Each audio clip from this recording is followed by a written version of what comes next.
Hello and welcome back to Off the Beaten Quest, a D&D actual play where the people are made up and the nerdiness doesn't matter. There's a lot of actual plays out there, but you chose this one, and we're glad you did, and you should be glad too.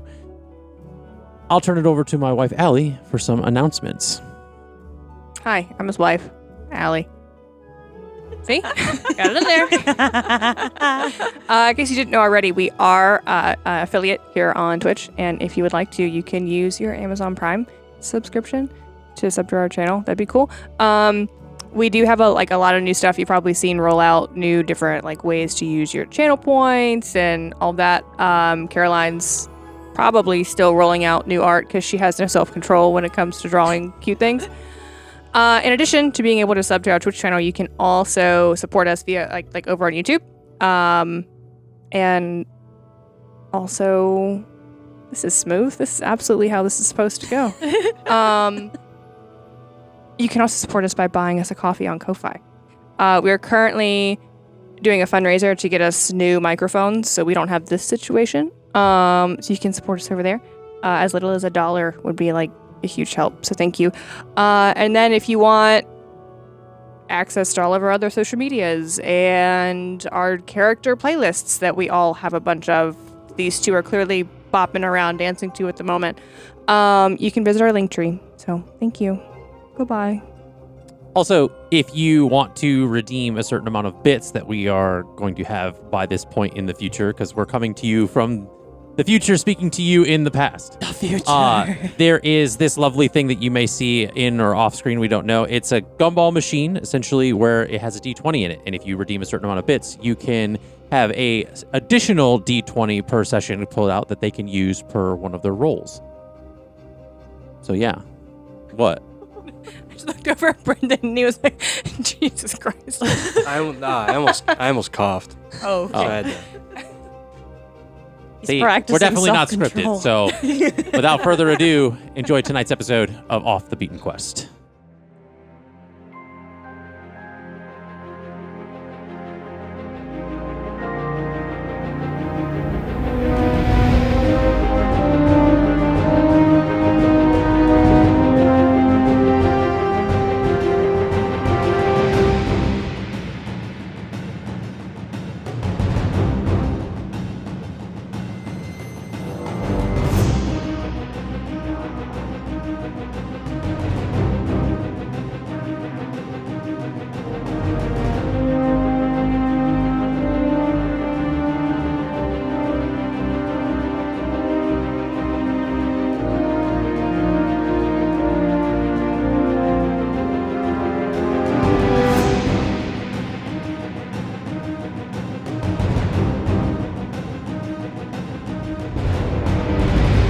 All right. Last we left our adventurers, they endured the Ashen Labyrinth, and through some trials and tribulations, they made it to the final chamber where Ira agreed to take on the sins of Roman. This seemed to bring life back into his fiery eyes as they exited the labyrinth. Upon exit, they stumbled upon the Flogethra, or the river that burns backwards, and standing in the center is a shadowed-out Jax. In some attempts, Ira got close enough to him, but vanished into a shadowy dust. Roman did the same when attempting to cast something towards Jax. But before we rejoin our adventurers, we shall backtrack just a little bit. Let me set the mood. Why are y'all looking at me? Because he looked at you. Yeah. So, we rewind way back to the moment Jax was struck down at the steps of the Ton Palace. As his face lay on the ground, eyes wide, a very intense zoom into his eyes as we wander inward into Jax's subconscious. Jax begins to fall into a deep, black expanse. Now I'm going to speak in character for the majority of the rest of this. I look around and I fell through massive clouds of smoke that opened up to a wide and rocky molten expanse. Covered in shadows and glowing reds and oranges, the ground rapidly approaching. All of this happening in a literal matter of seconds. Instead of impacting on the ground, I fell as though a continuation of the fall I took when being struck by the spell. Fuck. As I landed on the ground, I get up and I look around as I brush myself off. I look around me, there are massive fields and a wide, crowded line walking out the shingled rocks towards an immense gate. Huge, blackened sentinels stand beside me, essentially shoving me into the line. Get a move on. Shoves me forward. I try to respond, but it's almost as if my feet have a mind of their own, and I have no breath. I look around to see the faces of broken and decrepit people, those who lost hope. I try to speak again, but it's almost as if words are unable to form, and we march on. Our footsteps like a symphony walking across the obsidian glass and basalt plains towards the massive gate where most of those sentinels stand at guard. I look as I'm taken by one of the sentinels to a heavy set of golden long grass fields. The moment I enter into the field, it's like being hit with a ton of pressure and resistance. Each of my steps growing heavy. My vision begins to cloud as I begin to see things like passing moments. Views from under a bed as I hear the screams of my parents. The countless beatings from Vaughn, who was supposed to be my mentor. Watching atop the ship as Selendor is murdered by the Lich. Staring in the darkened inn room at the lifeless body of Yoon. And watching as Thanatura strikes down Lukiel. The weight of all this causes me to fall to my knees as this three-faced ethereal spirit wafts over to me, its head cocked in confusion and intrigue. It reaches its hand out as if helping me to my feet, and the moment I touch its hand, I feel as though I'm split into 3 parts, as I feel myself almost fractured beneath my skin. The spirit looks at me and says, "We see the truth, burdened soul." Its face spins once more. The fear of failure and darkness. And it kind of spins kind of all the way around to the third face. The facade of strength wrapped around pain and shame. I pull my hand away as it seems to analyze and mutter to itself before wafting over to someone else near me. For a moment, as I wander this field, I see thousands of people aimlessly wandering with expressionless faces throughout the field. I walk for what seems like forever. No end in sight. Visions endlessly playing on loop in my head and in my eyes. My body, I feel it moving, but it's as if I'm possessed. The disheveled people around me walking in the same direction, all cutting through this golden grass. After what seems like days passing by, my mind now falling numb to the things that I'm seeing. I feel my foot hit what feels like water. My body slows. And I look down and I'm standing in a river of lava and fire, flowing in reverse. Yet I don't stop. There are countless others wading into this river, some falling under its current, others struggling to cross.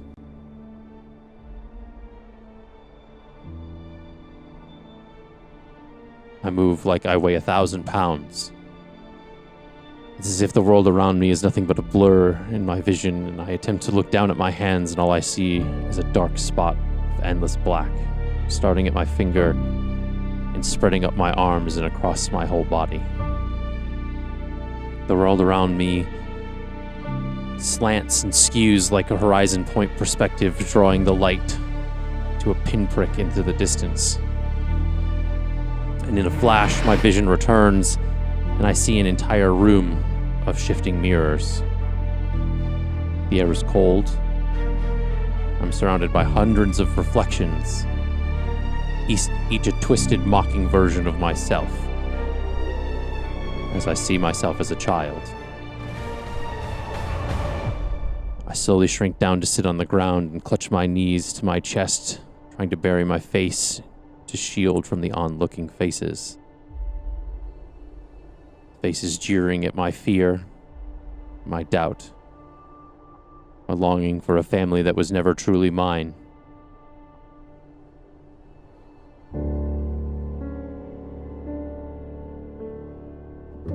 The illusions all whisper worst fears, that I was nothing without the tribe, that every kindness I ever felt was a lie, and that I would always be a mask and never a real person.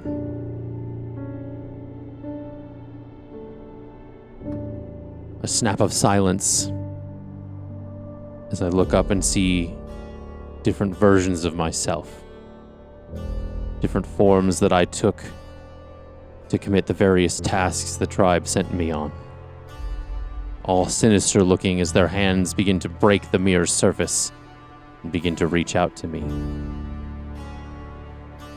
I scream for it all to stop,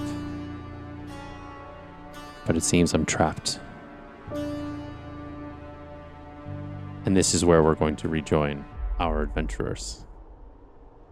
Well, Okay. at least one anyway. So,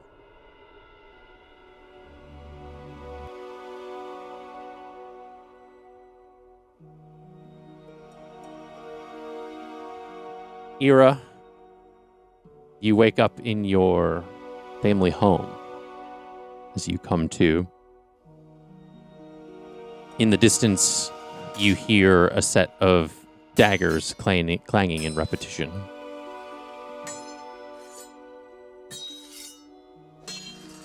What do you do? I think she would get up and like put on her robe. Okay. I mean, you're not in any room specifically. You're just like in one of the hallways of their house. Oh, okay. Sorry, I thought I heard something crashing. Yeah, she's gonna go ahead and investigate regardless. Okay. You wander a bit as you try to draw closer to the sounds. You see your younger self sparring with your brother. He seems to be whispering words kind of amidst the fight of plans, the notions. How old is younger? I would say this is the equivalency of like an elf, the elf equivalency of like 10. Okay. So essentially in elf years. I don't know the ratio. We'll figure that out. But he's talking about the plans he has to find other people of Marian bloodline, potentially trying to recruit people in the Port of Mar that are Marian to kind of a lot of things about reclaiming your heritage. A lot of kind of fanatic talk, essentially, in this case. Things that he had been saying for a while that you never really thought anything of, at least at that age. And then he talks about leaving. Mm-hmm. And you watch this interaction kind of going through, and he says, "Why don't you come with me?" And the younger version of you stops in almost in like this angry kind of reactionary way. And in that hesitation, he continues to swipe towards the younger self, but given your young kind of prowess, you're able to dodge at that age, but you take a slice to the side of your cheek. Mhm. As your brother sees the blood drawn, he stops and essentially kind of storms off. Mm. And I would think in that moment, you seeing that moment that you had remembered for a long time ago, you would feel like where you have it on the side of your face that's kind of covered up by some like flowing hair or off to one side. What do you do?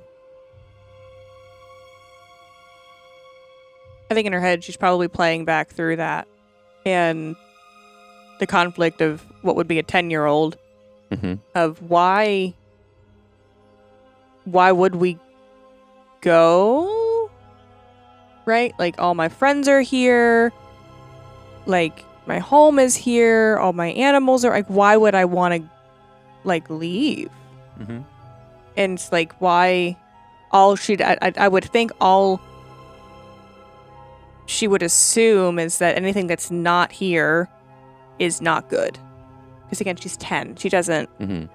So, to be clear, you International in politics your isn't a body thing. in yourself, you're watching your 10-year-old self. And I think that she is thinking back on being that age Gotcha, and okay. having those thoughts. Okay. She has a lot more pieces to the puzzle now.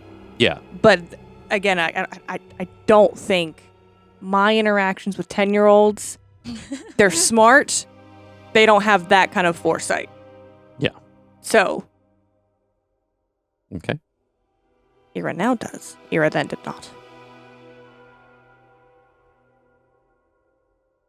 What else?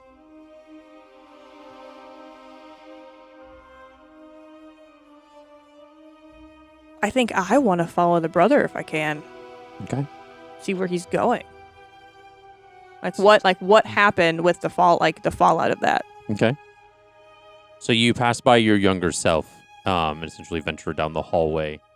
Go ahead and make a perception check to see what you see. Got more water on my shirt than I did. Or I wanted the water.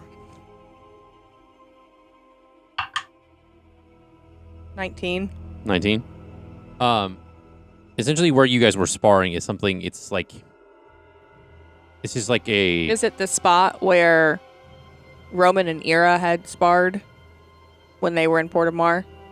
So like that hilltop? No, this is inside the palace. So like there's like a special spot, like kind of almost this like open kind of space that like either would be a training room or it would be used for like banquets on a different type of scenarios that's just kind of empty at this moment. Kind of almost like when you look at like a ballroom in a hotel that's not being used, it's very empty. There's no table set up or anything. It's kind of like that. I think very much like Game of Thrones when Arya was being trained. Yeah. You venture down this hallway and you see him kind of just like storming off down towards either what would be remembered to be either where his room was or just where all like the bedrooms kind of reside. And then he disappears into the shadows. It's almost like there's like a shadowy part that's kind of like covering the train, like what you would see to be next, because there's light and things like that, but there seems to be nothing. There seems to be just like a darkened kind of expanse at the end of this hallway. Your memories don't go that far because you weren't there. Shh. Shut up. I mean, I don't think she would try to follow. Okay. So you essentially kind of press on. And it's as if walking straight forward, but then kind of tipping up where it's almost as if you're waking up from a bed. Now at the kind of elf equivalent of 16 and 17, you are in your body at this moment. You're not watching something play out. And you're woken up in the middle of the night. And you hear kind of like some small kind of like scuffling or rumblings in like the hallway. What do you do? So I wake up and I am in the bed, or You're in your bedroom, yes. Okay. And Yeah. you hear something like kind of like something in the hallway, something that doesn't seem right. Yeah. So she's like 16, 17-ish. I think she would get up, put on her robes this time, and then grab whatever the closest weapon Okay. is. You would probably grab one of your daggers. That's since it's kind of like your go-to, and you go out the door. And this is like the hallway, kind of the corridor that like your bedroom, your parents' bedroom. It's kind of like where all the living quarters and stuff are, as well as you hear it coming to you. Like so, if you're coming out the door, you hear it to your left.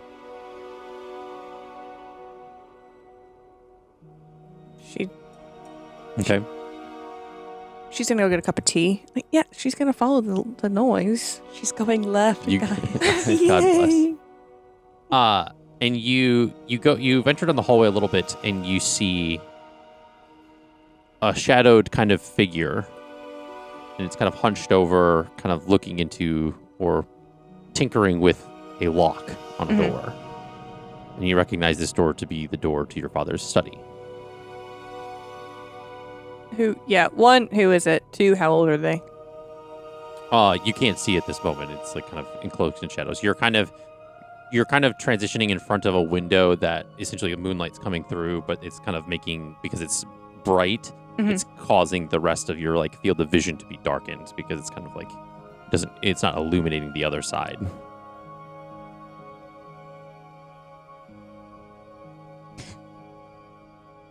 Yeah.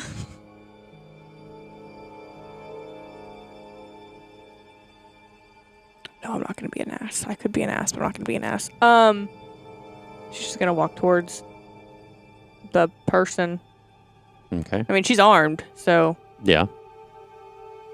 Are you readying an attack, or are you just walking forward?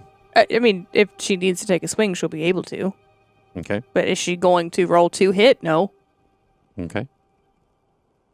You kind of, and I would think, again, since you're, like you said, you're ready to make an attack, you kind of have the dagger raised, or at least you're kind of in readiness. You kind of hit the threshold of this moonlight where you're able to your eyes are able to adjust and see. And you see a kind of, the figure stands kind of noticing your approach, and you see a hooded Perry, your brother. Much older. A lot of time has passed since the last memory.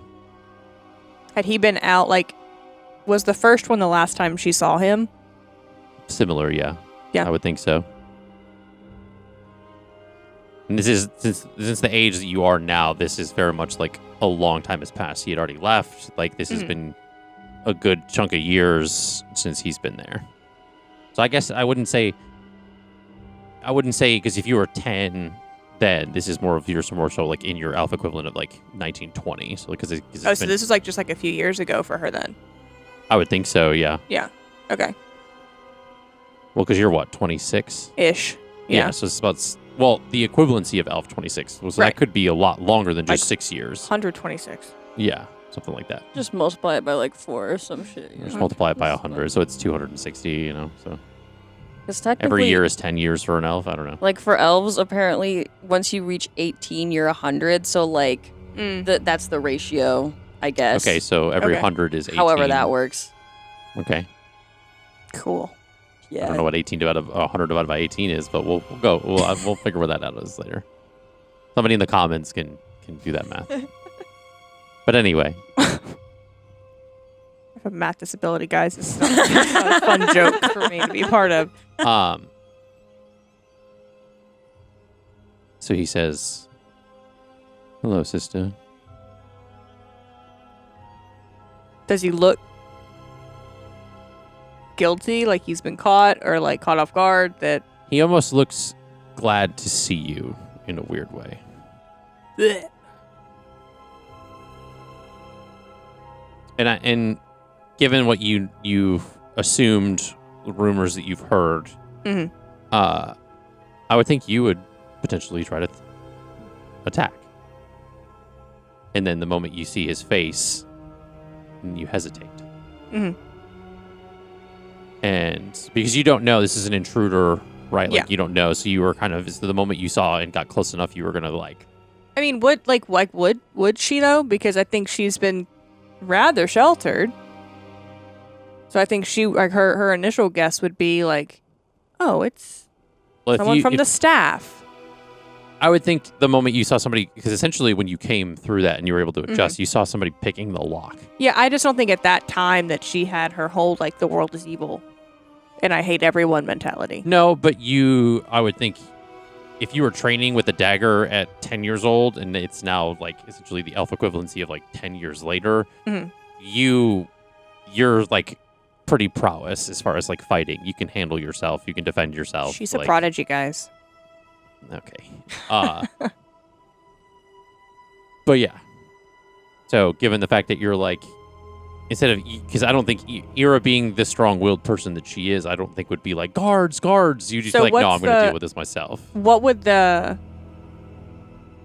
like bonus to like the DC be with those daggers? Because I'm using different ones than what I have. So, like I said, I think you would go for an attack, but then you would hesitate. Essentially, so you would like kind of like go to, but then it would stop as this kind of like dagger kind of glints in the moonlight. And he essentially sees you kind of hesitate and then kind of blows past you and kind of shoves you out of the way. I think she would try to like step in front of him. That is going to be a 21 for strength. So you can go ahead and 21. roll a strength check to see if you are able to either stand your ground or push back.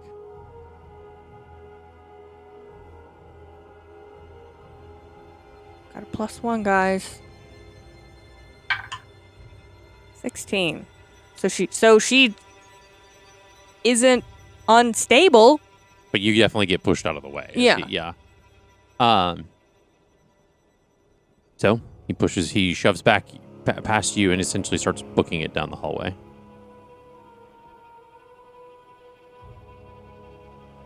What do you do? I'm thinking. Okay. I know what Ira today would do. Just pull out an arrow and then shoot him in the calf.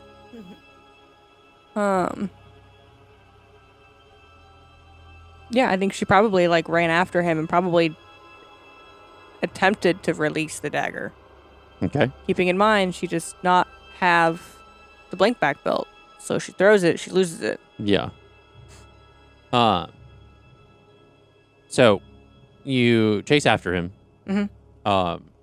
Given that he kind of shoved you and you kind of lost like your footing for a second, got a bit of a kind of like a head start. And he kind of starts running down this hall and he goes through a door and kind of shuts it just as you kind of get close. And so it's like you essentially like would throw the dagger. Go ahead and roll for the attack. What's the DC for it? Just roll for the attack. 19. 19. You throw it, and as he shuts the door, the dagger like into the door. So you would have hit an attack had he not shut that door. What do? You keep going? Like in attempts to kind of like bust through the door, or what's your play here? I think she tries to like open the door. Okay. If you try to open the door normally, it's just locked. Like the door is like, of course. So I mean, all she has is her shoulder. okay. So go ahead and make a strength check. +1's coming in real clutch, guys. 4. It essentially it like you hit it and it's like solid. There's no like kind of movement there. She hits it and she says 4 because she misses because it's going to fly. Yeah. Do we get to do it again then? And Mulligan? yeah, if you're trying to essentially to chase him down. Did you just ask to mulligan? No, essentially it's like when you're trying to bust on a door, you have to sometimes make multiple attempts. 18. Okay. So after like that, you kind of like take a step back and you kind of try to shoulder check it again, and as you do, the door kind of like pops off the hinges and falls down and opens, and you essentially kind of like She's like, you fall with Oh, the door, God. so you essentially kind of fall down. And as you do,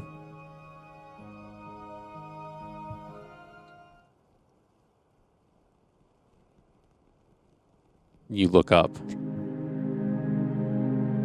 and you see Jax. This feels so angelic. He's on a green hilltop. You know, Sun fine. is shining. You want to be that way? No. No. You ruined it. It's fine. Soiled it.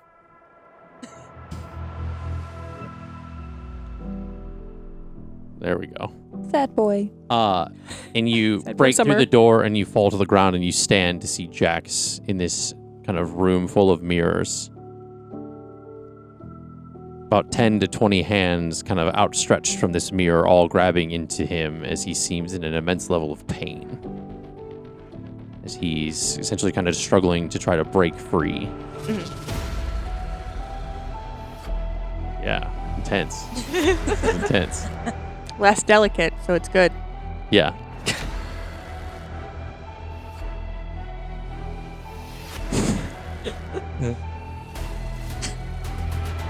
Maybe too epic. Let me dial it back here. We'll figure it out. It's okay. Hello? Hello. With the vine where they spill the water on her face. Just Hello.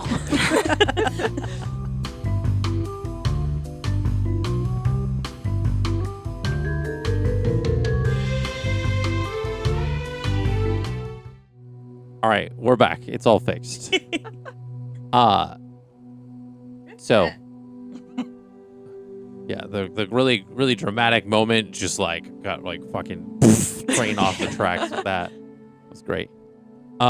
So Jax has almost 10 to 20 hands stretching from this mirror, kind of grabbing him, and he seems in an immense level of pain as he's essentially trying to struggle free. What do you do? The only correct Era thing to do. She's gonna pat her thighs to see if she's back in her like if she has her stuff on her. Hang on for the ride. She's gonna pull both of her daggers, Okay. and then she's gonna go over and try. She's gonna grab him and like put her hand on his face to like have him look at her so he knows that like she's there, but she's not gonna say anything yet. She's just gonna start trying to just cut the hands. Okay. These will be a series of kind of attacks. Kind of, or attacks. Within reason. So go ahead and roll for the first.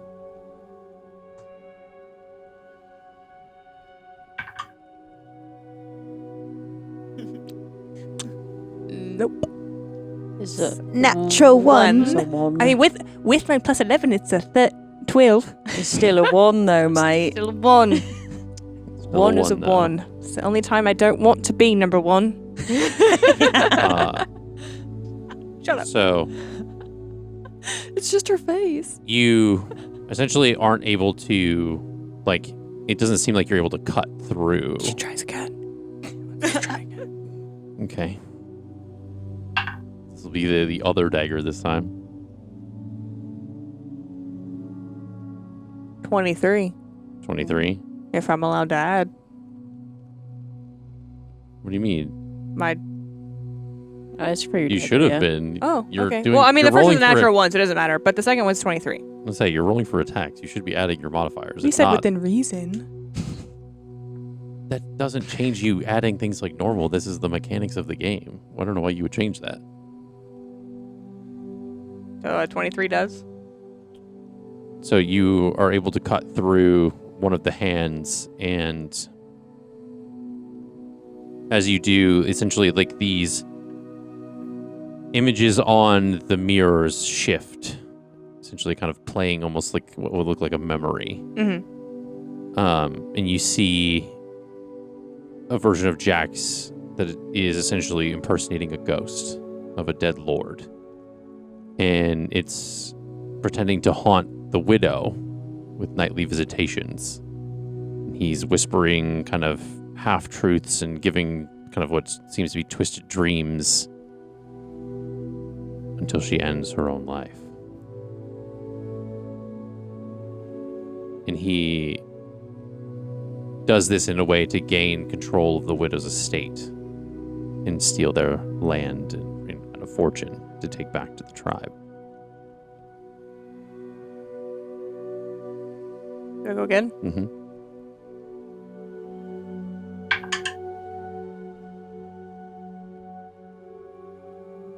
20, dirty 20. Okay. As you cut through another hand, another memory plays across these mirrors, and it's of a kind of wealthy, reclusive noble. He's performing secret rituals to forge a pact with an otherworldly power. His estate sits atop of a fake crossroads that the tribe desperately wants to control for themselves. And with the noble's power being formidable, Jax is sent in. They instruct him to be the blade that cuts through the noble's defenses, and they task him with performing a blood rite of inversion, a ritual that requires the deaths of all who carry Kelvin's blood, not just the noble himself. So Jax infiltrates the estate during a night of celebration and kills everyone in Kelvin's bloodline. The noble's family, cousins, kin, all in an attempt to sever the bloodline's link to the crossroads and render the noble's ritual powerless. He changes into different forms of the family to hide his presence until the final kill, not allowing anyone to escape. And thus the tribe controls the crossroads at the end.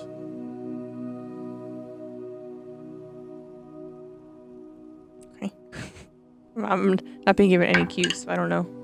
19? 19. I would essentially, Especially going down. I think you're seeing this as it's kind of all happening within a matter of minutes to seconds of you cutting different ones, and you're seeing this different stuff play. And you cut another one and you see there's a warlock that's offering the tribe a powerful magic secret in exchange for orphans from a plague-ravaged district. And Jax is forced to arrange what is the adoptions, presenting them as charity. And the tribe is able to secure access to the rare rituals and knowledge, no matter the cost.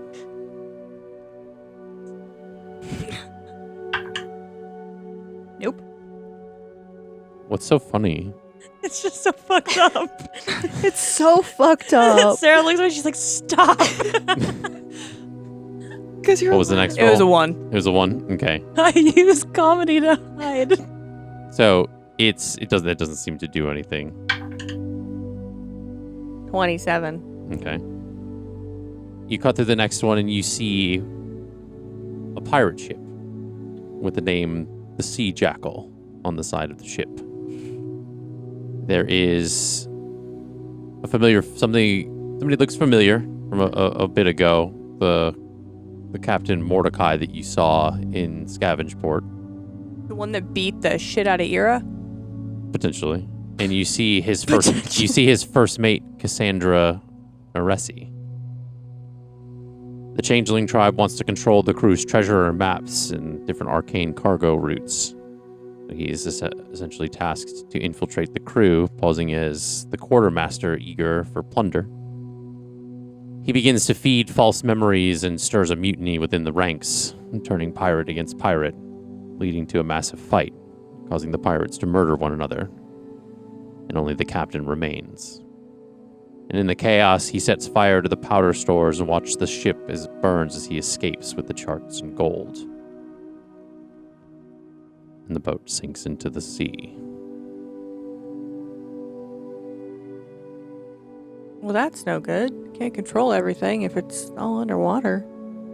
I mean, he stole the maps and the routes and the gold and stuff. That was kind of the point. How many more are there? Just keep going. There's 20.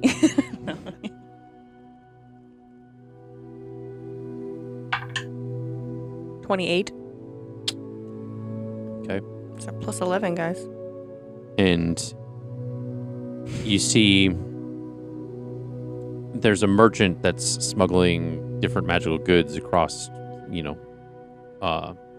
borders of different kingdoms. Jax essentially impersonates this merchant and begins to intercept shipments meant for adventurers and selling them to the highest bidder.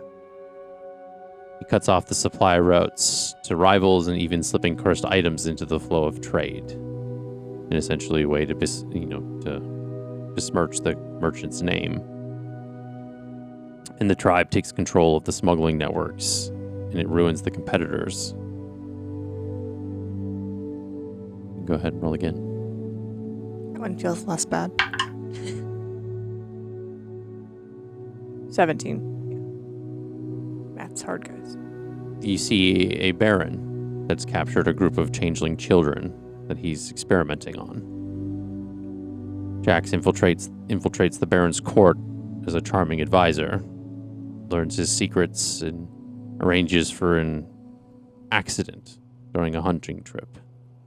He ensures the children are free, but also leaves evidence framing another noble family for the baron's death. The children are brought to the tribe and indoctrinated into the tribe. Go ahead, roll again. If I didn't know the timeline of Yoon, I would have Keep rolling. connected some dots there that aren't Yeah. I know. meant to be connected. 27. You see a festival in what looks to be Bogmarsh. Jax poses as a bard and begins to spread rumors and blackmail amongst the revelers to fracture the city's merchant council. Meanwhile, he's orchestrating a theft of relics from the temple and pinning the blame on a thieves' guild. Go ahead, roll one last time.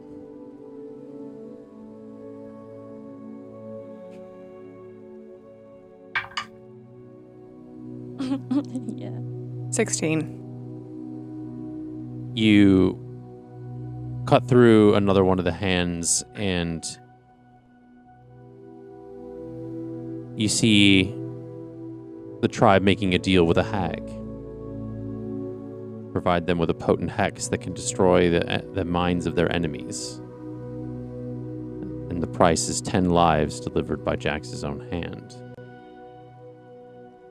And you see him essentially murdering person after person to fulfill this debt.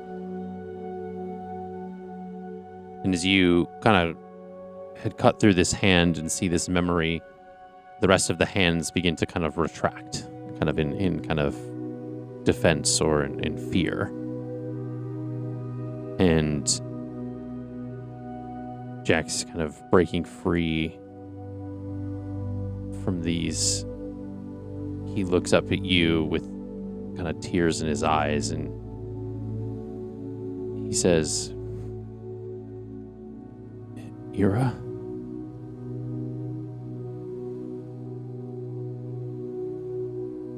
We need to go. I don't know if I can.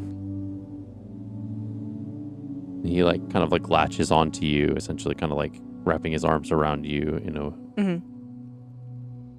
And Is he sitting down on his butt, or is he he's kind of was crouched? forced to his knees, Okay, if he's on his knees. She's gonna try to pick him up.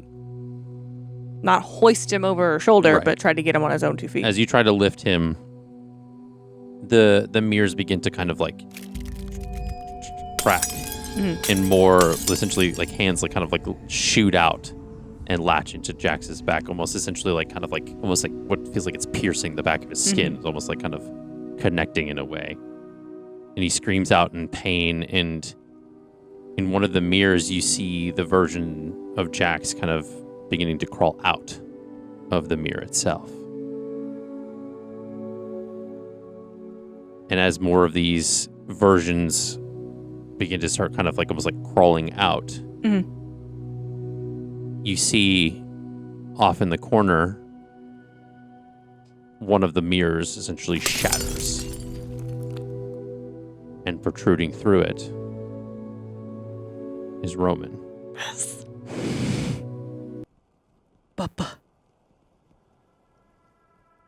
And as he bursts through, lost my place. Okay. The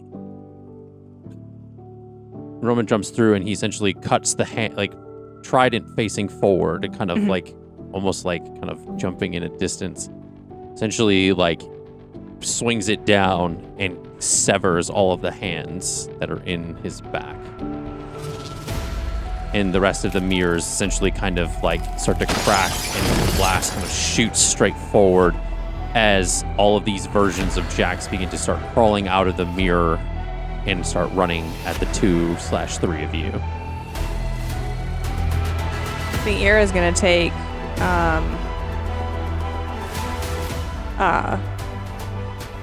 not take, she's gonna fire off her 3 darts of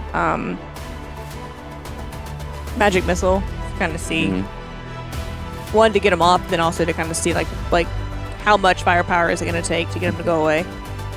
So they are each, it's like 3 of them are hit with like this force damage, and they're kind of like shot backwards, but it doesn't seem to dissipate them in any way, shape, or form.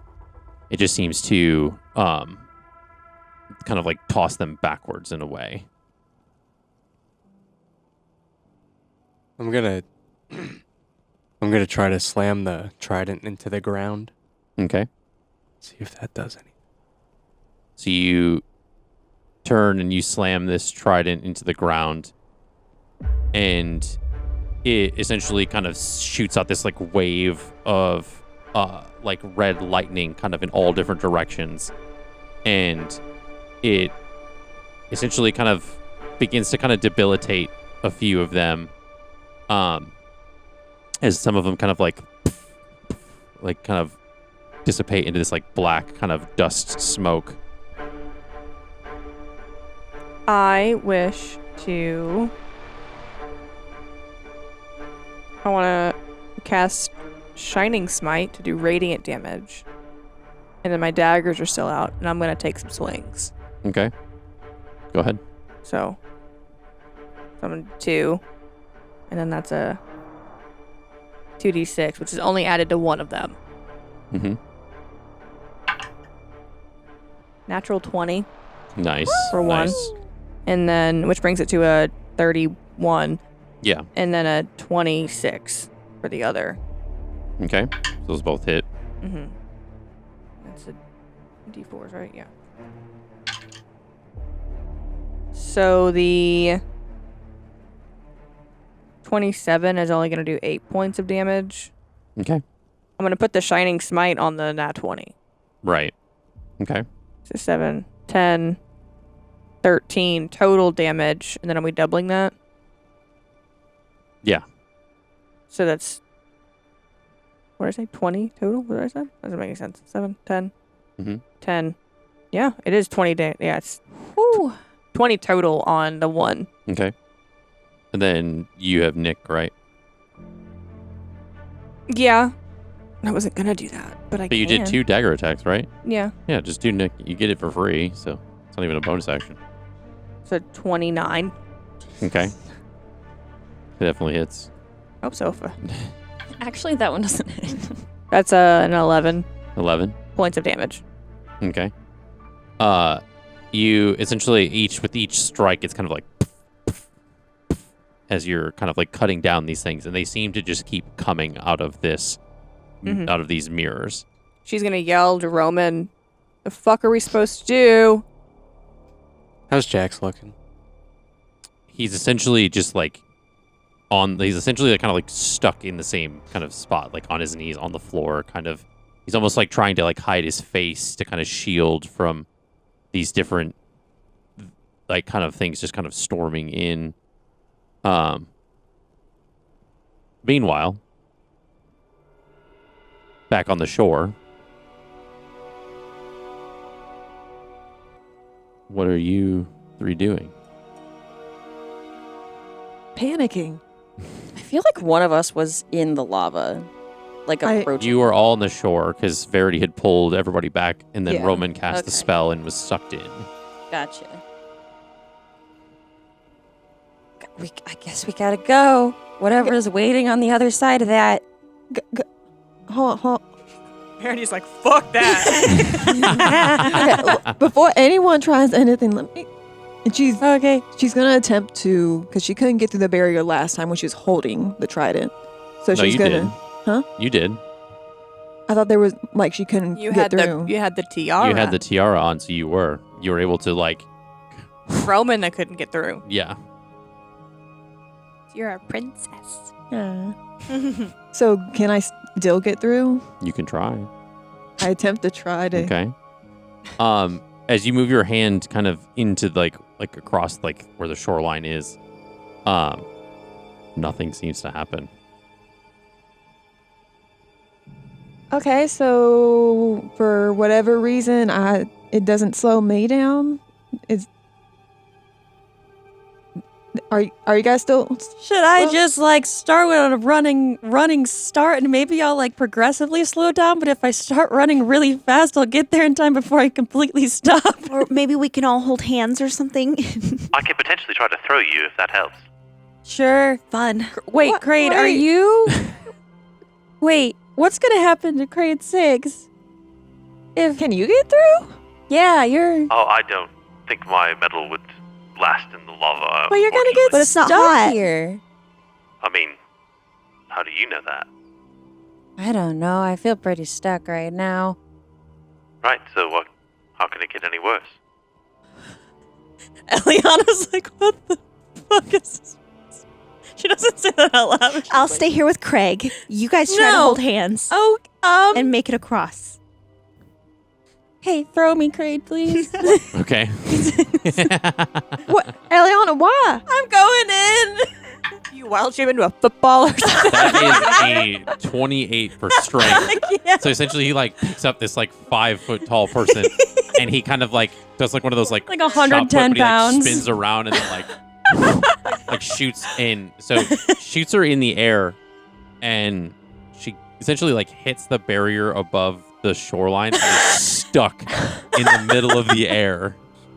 Like, but it's like slowly like she's like slowly moving like through time, like in the air. Verity tries to like grab her leg and see if that does anything. She's Like like I'm too high in the like air. yeah, she's high in the air. high, like he even if tossed her. even if I Like try to 30 jump, feet high. Yeah, it's like 15, 20 feet high. Like Let me get on your shoulders. We should have held hands. do you know what? I'm gonna Misty step up to Eliana, and try to just like grab her and pull her Yeah. down.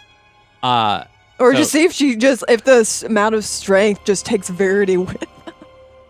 So you Misty step. Are you trying to like Misty step like forward essentially to grab her so that way it like carries you forward, or are you just Misty stepping straight up? Like I imagine Think Verity's about the physics. Maybe at like a diagonal to like where I am. And then you grab my leg. To try to like pull her down. I imagine it's Verity is trying to like go for the legs. Okay. But again, are you going up or are you going at an angle to kind of create that arc where it like because you got to think about the follow through. Would Verity even think about the follow through? I don't think she would think I think about she- the follow through. That's why I'm giving you the opportunity to like okay, like how are you I'm trying to see how you're going to do this. So you're just going straight up essentially. I imagine like American football. Verity's gonna like try and jump up, like almost like falling back to get her. If that makes Oh, sense. to try to like essentially just like like to catch go the pass long, like yeah. It's like wait, no. Okay, so you Misty step.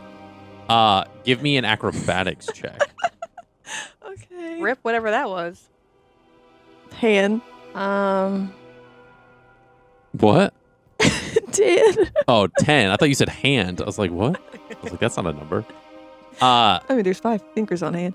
Yeah, 10. So you essentially, you kind of do this and you only are able to like grab like with one hand with the way Yeah. like it falls. And you just barely grab her, but like not by much. Okay. And it essentially, it like pulls you down.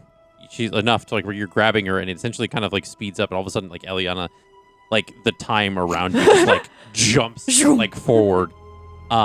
You are essentially you're probably about midway from the shore in Jax, Okay, just don't let go of me. and Sable. Is Eliana holding on to you, or are I'm you holding- holding on to Eliana? I'm holding on to If Eliana. it's like her foot, she can't let go. Grabbed her by the ankle and is like dragging her through the. Eliana can't let go because she's not holding on in the first place. I reach out and I grab your arm with my hands. Yeah. Sable, you are kind of like watching this happen as like your entire tarot deck breaks off of your belt. Wait, And you see them like flutter around in this like kind of like almost like swirl of things, and essentially they're starting to like form into a platform Oh, just at kidding. the edge of the shore. And they're like illuminated in this like yellowish gold kind of color. Ooh. she illuminates the path, but you still get stuck, and she's like, haha, JK. Sable's gonna try to climb the stairs. So you step onto the platform, Uh-huh. and as you do, enough kind of move away to keep your footing, and then they kind of like flutter into like, so essentially it's like kind of creating stepping stones. And you don't seem to be I'm slowing blessed, down. guys. What can I say? Damn, Flossidus, where you at, girl? It's my fate.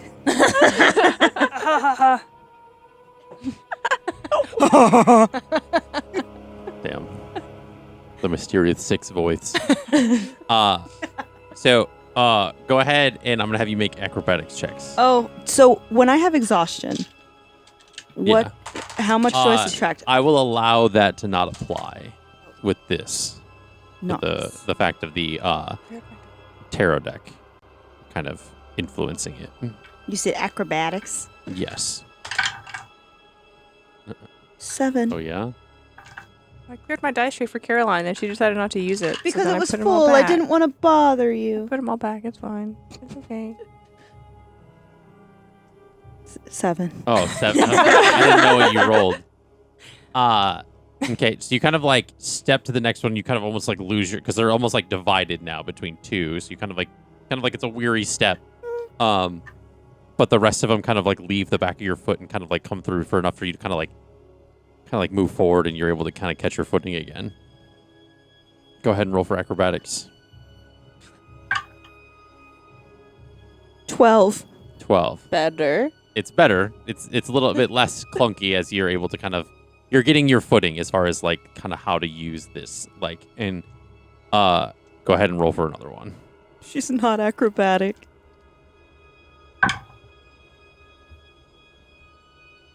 13. Again, getting better, getting better. Growth. It's almost like when you're like at a creek and you're starting to learn how to kind of like Walk on the rocks. across rocks. And they're starting to move like faster with each step. As essentially the three of you make your way to Jax. Nice. And in like kind of almost like progression, you see it like Verity first, like Eliana, Sable into this like dust. Then like Craig just kind of sits on the shore and just kind of like sits down. Is like, All right. He's a little guy. He's a big guy, but he's a little guy. So once inside, you essentially see that. Well, actually, let me backtrack for a second. Get ahead of myself. You guys are able to cut through enough, Roman and Ira, that there's a bit of like somewhat of a pause. There's like kind of like there's still more cracking of mirrors, and it's kind of like slowed for a second. And Ira's gonna Jack. run over to like Jackson, like not aggressively. This is like the only way I can think to say it, but she's gonna like get in his face, like super yeah, like close. and he kind of looks up at you, and Roman, what do you do?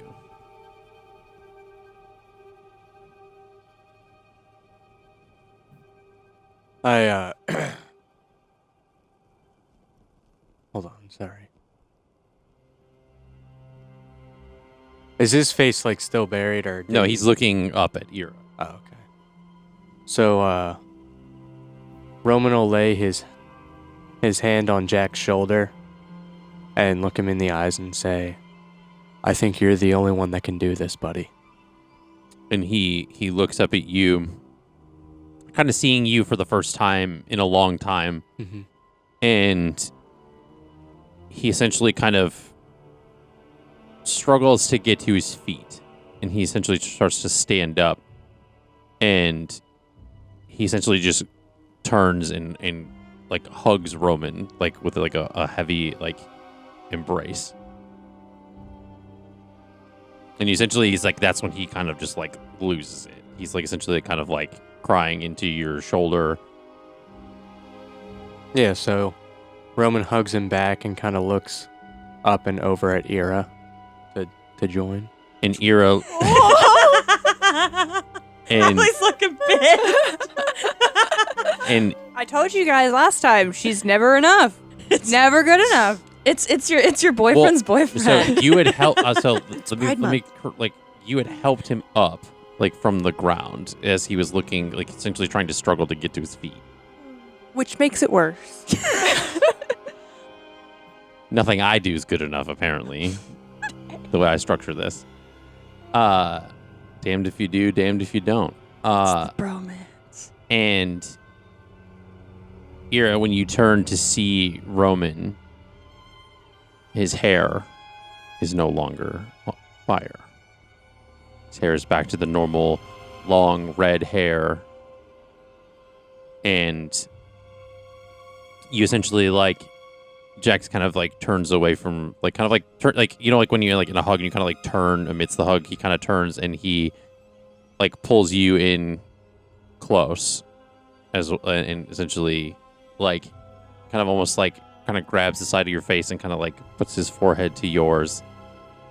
And I'm gonna need I'll have you two and Jax make a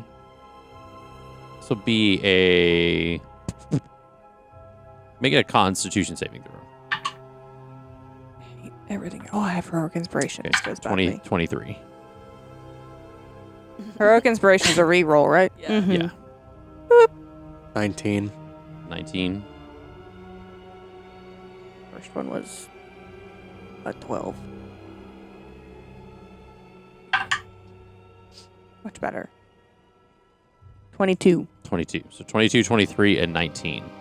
So essentially, as you guys are kind of almost in this like semi kind of like group hug-ish kind of circle, kind of like within proximity, the mirrors themselves, every single one of them, because it's like almost like this like, think I guess like the dome from like Epcot where it's kind of like all those different like facets, but this is just all mirrors. And they all shatter all at the same time, like outward.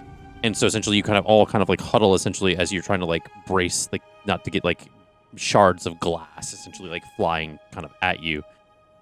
You feel, even though we rolled well, there's still going to be a little bit of like kind of damage. There's like kind of small cuts and scrapes. So just take off 2 damage on each of your sheets.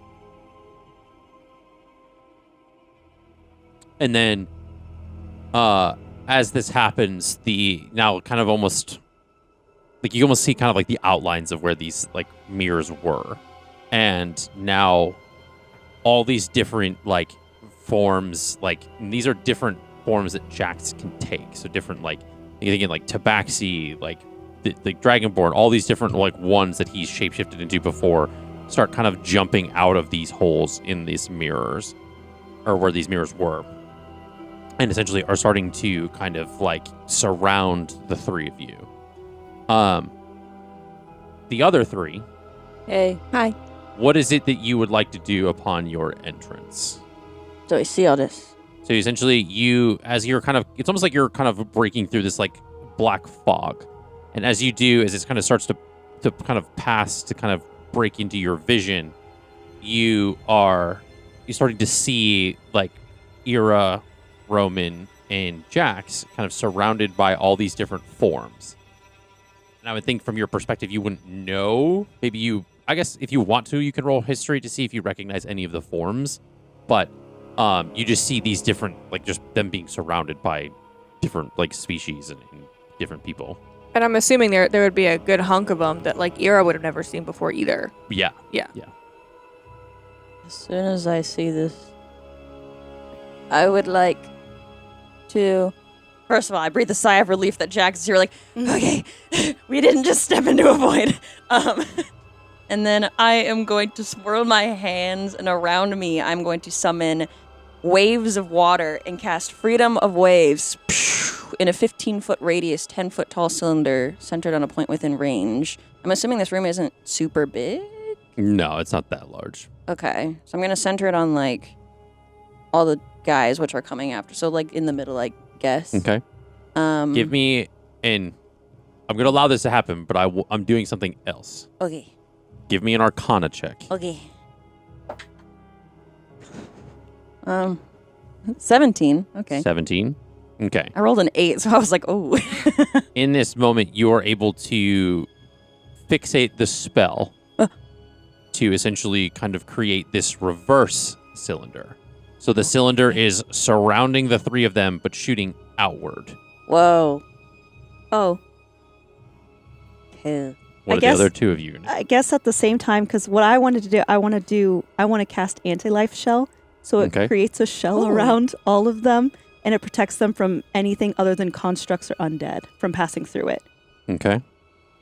So you cast this, like, essentially, like, what does it look like when this dome kind of goes over the three? I imagine it would be, again, all of the tarot cards would kind of fly out and create that dome over them. And, like, even if they're not back to back, there's, like, stretches of blues and golds that are connecting all of them to kind of create that safety barrier. Okay. Y'all are so cool. So I feel like Verity would see like the waves like going outward, and she's gonna try and cast Eldritch Blast on a couple of them. Okay. With her 2 beams and try and push them into the water. Okay. Okay. Go ahead and roll for those attacks. Make sure. 23 for that first one. Okay. And then 16 for the second one. Okay. And so the three of you, so Jax, Ira, and Roman, you see this like, essentially this like surrounding kind of like this like, it almost like comes down like a kind of concave like stream of water, and it like shoots outward as these like tarot cards are like cutting through the water in like different ways, and they're kind of like fluttering around you, and you see kind of these 2 shots of kind of this like dark bluish green kind of like hitting a couple of the different forms of Jax kind of like away and into the water, as Verity, Sable, and Eliana kind of essentially like kind of almost like jumping through the water kind of in different like kind of almost in like this triangle kind of effect. The fucking tarot shield is just like such a cool image. I like the water part and the all the colors the same, like from Verity's daggers. Anyway. And so you all like see them kind of like almost kind of make this like kind of triangle perimeter around the three of you in this like trifecta of kind of like coming in from different ways. We all need you back. I don't deserve to. I'm supposed to be here. Hey, you can learn how to be a real druid out here when we get out of here, okay? And he's fixated on you, Ira, and he says, "You saw what I've done. I don't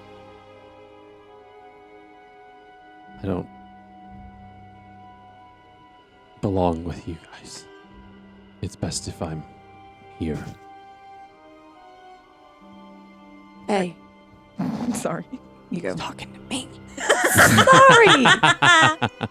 You're the girlfriend. And you're on the outside of what I imagine to be a loud, basically waterfall. I thought we jumped in. Shut up, Verity.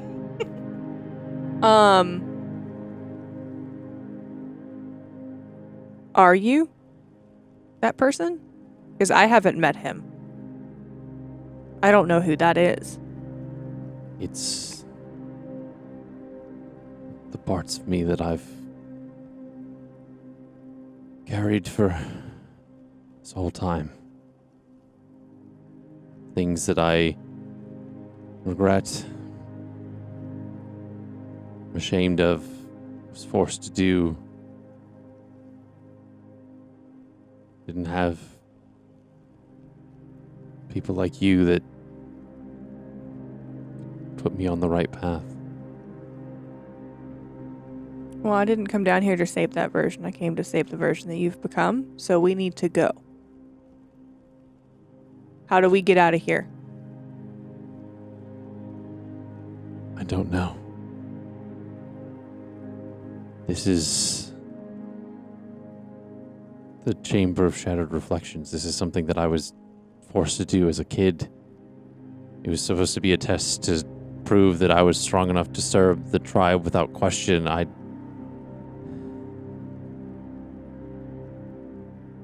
Well, now you can question. Because the only bad thing that can come of this is failing to question and being stuck here. Look at this. And she's like gesturing around. It's like Eliana's tower of water. Sable, who Jack kind of thinks is useless, but is being anything but useless in this moment. Romans here. Hey. Whoa. Like, Where did he come from? yeah. all you have done good things for what I know. I don't belong with you. I don't deserve you.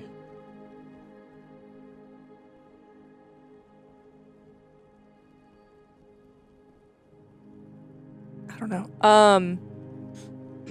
And she doesn't know how to. You're gonna take this the wrong way, but just go with it. She doesn't know how to like articulate to him all of the good things that he's done because she knows that he's not gonna listen anyway. I mean, you can try. Oh yeah. I mean, you fought a god and won and saved an entire, basically, religion, entire people. It's an entire part of the Feywild that's going to be able to rebuild because of your direct contribution to that.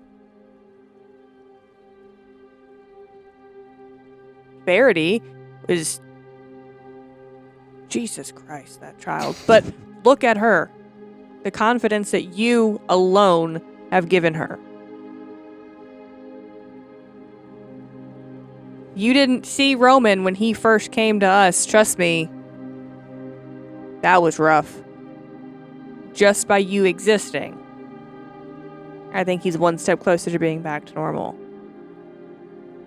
Maybe he's right. Maybe he doesn't deserve it. But neither do I. Neither do you.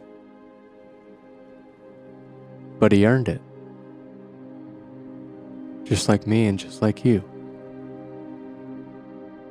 We all deserve to be down here. Eliana and Sable exchange a look. In a way.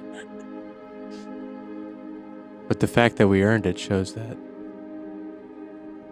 we're not. Normally.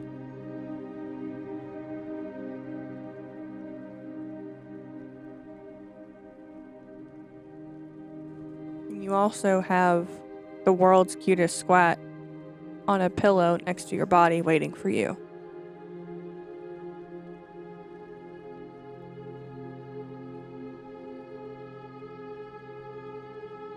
You've seen what I've done. People that suffered because of the choices that I made. Ira cuts Roman a look. Because she's walking with a direct memory of what Roman's done. Right. Sorry. We all deserve a second chance. Sometimes you have to go to hell to earn it. And unfortunately, in your case, it's literal.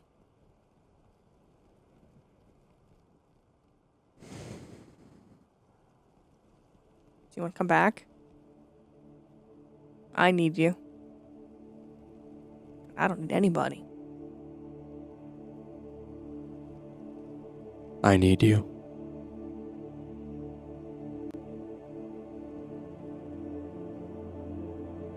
Are you staring me with your eyes? You're like,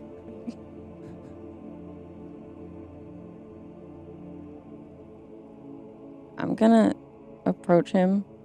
I'm gonna lay a hand on his back. I'm gonna cast Spare the Dying, because technically he's at 0 HP in real life, and this mechanically probably means nothing, but You gonna try it anyway? it's just an assurance that I'm gonna tap him with. It's like, you gotta come back and meet our new friend.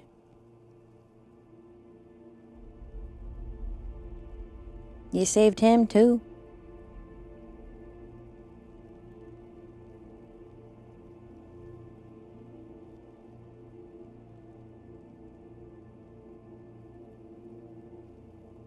Jax kind of makes eye contact with Eliana and then looks kind of outward at the different versions, essentially kind of like trying to push through the water, and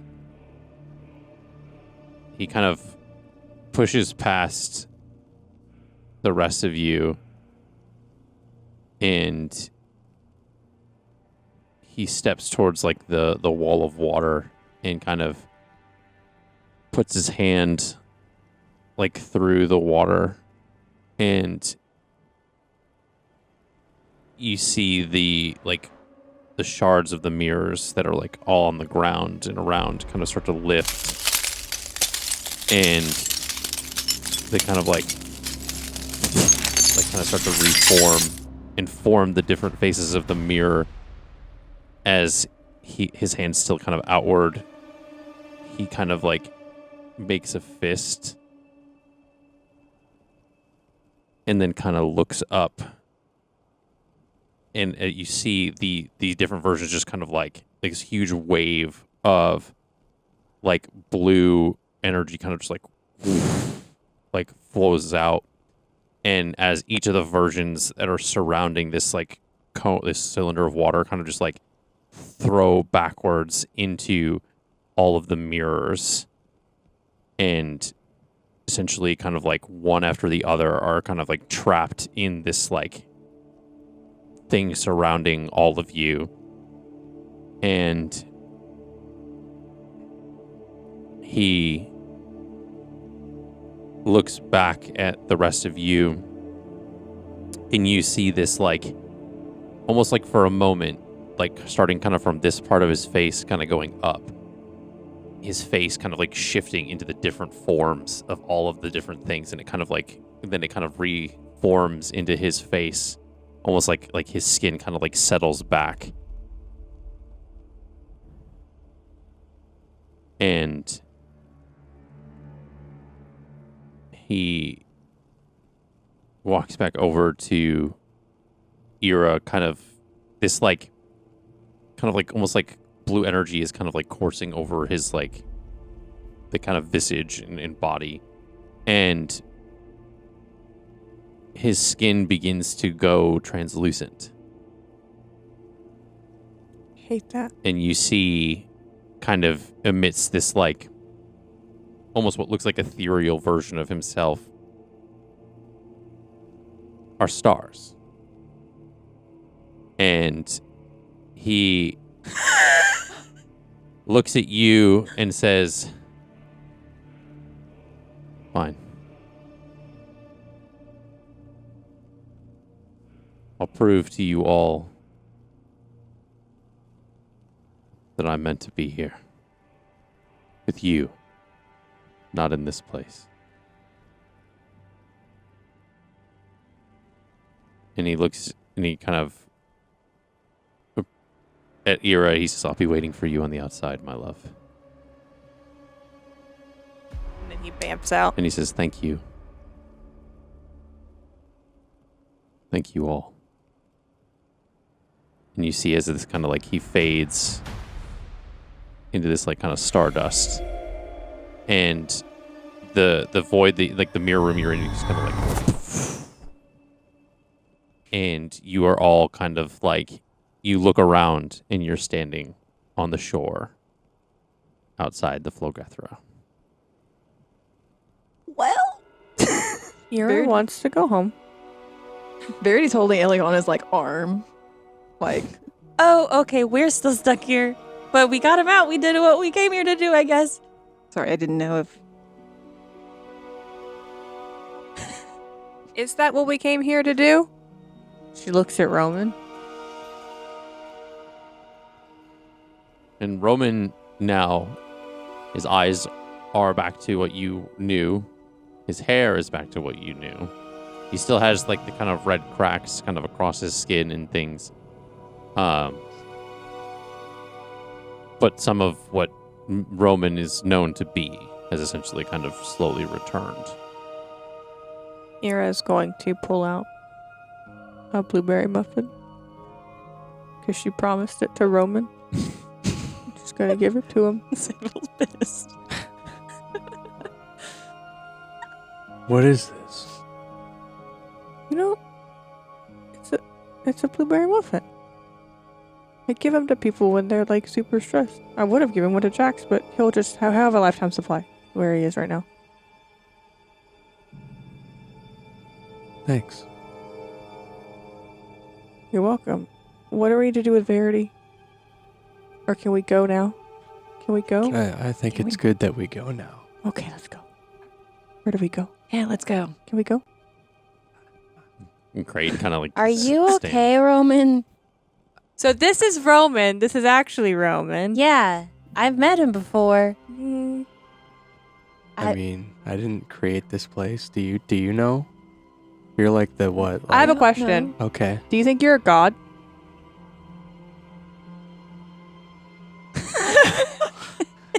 I gotta check. I gotta do a temperature check.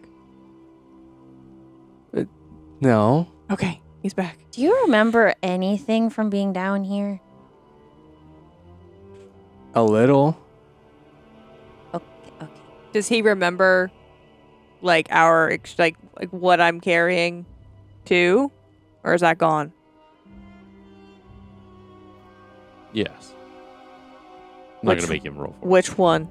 Yes, He he remembers, or yes, it's gone. So isn't it, like, he remembers the good stuff, like the stuff that's important, like what you think is like him, like you kind of essentially making that sacrifice to carry okay. some of that. Oh yes, he does. Okay, cool. Yeah, that's the good stuff. Where do we go? Out. Ow. Wait, so it wasn't you who did the transportation circles up there? No, it was. Can we not just Maybe it was a one-way. Can you bamp us up to her dad? or just, up and not Why do you want to kill him? 'Cause I would I like to. I don't particularly want to Do you go. guys want to kill him? I It sounds fun. don't want to I'm do not that. stepping Is- into that seems mess. very powerful. I just got Jax back. I don't exactly want to put myself at risk for that. Sorry. Yeah, Sorry. That's fair. Yeah. Okay. Your hair's back to normal. Yeah. Thanks. Maybe Sable can braid it one day. That'd be nice. I don't know how to braid. Well, I'll teach you how to braid. We'll add it to the list. Okay. Yeah. Let's. I taught you. Pass it I mean, around. I could do it, but I can't do it. So I forgot that she. Yeah. We gotta make it back first. Braid. Yes. You think Crane's gonna know? I think Kraid's a automaton. He maybe has some cool scoping powers. How do He's we got go back? one hell of a arm. I- Like for I throwing. mean, I'm just glad to see that you're all back. I don't know how to get out of here, really. Do we at go all. like back through the maze? Like I back? would, Is there I would anything- prefer that we didn't. Is there anything But to that's just me. Is there anything to the left or the right? I know we can't go forward over the. So essentially the river kind of cascades off into like the horizon kind of Yeah. both ways. But essentially there is Staircase there's door. more like those fields kind of around you. And the labyrinth does kind of create kind of a barrier as far as like where you are right now. But you hear this like loud kind of horn like in the distance kind of sounding. It sounds different than the one that you heard in the labyrinth. And you see all of you are essentially kind of, it almost like feels as if like there's like fire kind of starting at your feet and it's kind of engulfing all of you kind of from toe to head as you are all pulled back into the throne room with Verity's father. Ow. Here we go. Dad!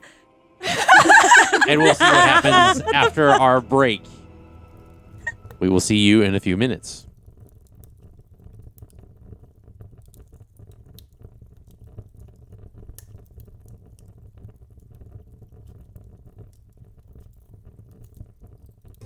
Oh, hey, didn't see you there. Well, now that you're here, just wanted to say thank you so much for joining us on this journey so far with us here at Off the Beaten Quest.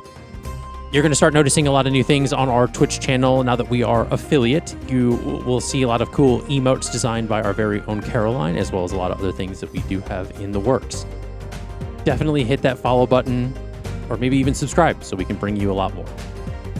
And do remember, if you are an Amazon Prime member, you can use your 1 month free sub. If you're watching on YouTube, consider liking, subscribing, and hitting the notification button so the YouTube algorithm gods will share this video with a lot of other people like you. Thank you so much again. Hello, my name is Ali Goodell, and I play Eliana Silmare. She is an Eladrin elf druid, originally from the Feywild. Her character is, I would say, a little bit aloof sometimes. She used to be very naive at the beginning of the campaign. She's starting to grow up, I guess you could say. She started originally in her spring form, is now in her autumn form, and she's learning about how the world works in different ways, coming from her sheltered family of the past. She actually acquired a companion named Stella. She is a kitsune. She is a blue kitsune, and apparently at some point she's going to grow extra tails as she grows older, but we don't know when that's going to happen, so we'll see what happens there. I really enjoy playing with this group of people because it feels genuinely like a family. I feel like I belong and I can be myself around them. A lot of the times in the recordings, you can see me being a lot more zany than I might be elsewhere. I feel like the tism comes out a lot in this group, which is really fun.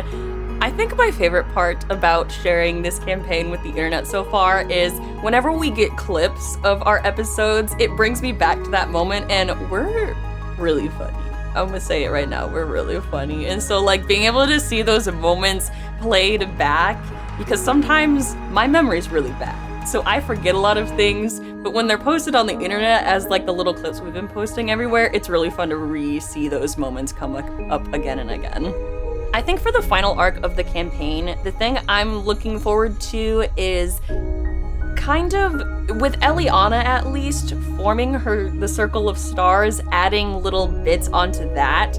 I feel like by the end of the campaign, it's not going to be fully realized. Obviously, there's still a lot of work that has to go from there, but just seeing which way she implements her little beliefs and maybe like the research that comes out of it, because I know that our DM Justin has developed some behind that, but it's about trying to transition and get Eliana on that same page in a way. Outside of Eliana specifically, I am very interested to see what happens with Ira and her brother. There's this whole nemesis arc forming that I'm really excited about, and it's brought out an aggressive side of Ira that Eliana is not used to. So seeing that dynamic of how Eliana interacts with violence in a way that she's not used to from her sheltered life, and then seeing the development through Ira's character as she tries to come to terms with this very traumatic thing that her brother is doing to the entire universe, and has a lot of stakes. So I'm very interested to see how that wraps up and how many of us might die. We'll see. You can find us on all major podcasting platforms: Twitch, YouTube, Instagram, TikTok, basically anything you can find on our link tree, which will be linked down below for you to find things. You can find playlists too, which are really fun, so you can get to know us more through any of those links down below. Hi, I'm Allie Fussell. I play Iraton, a paladin fighter from Port of Mar, a princess not princess that loves to have a bad attitude. She is a champion of Nylea, which is fun for her, but also at the same time really not. She wants to evade responsibility as much as possible, but doesn't necessarily have the opportunity to, given her family dynamic. She has a little companion named Olyr that is a homebrew species of a hop owl. Her favorite pastry / baked good is blueberry muffins, which is kind of like a through line. If you've watched any so far, you know that everyone fights for Ira's muffins, blueberry muffins. Favorite part of playing with this table specifically is that these are my friends. It's like people I actually care about and are actually in my life.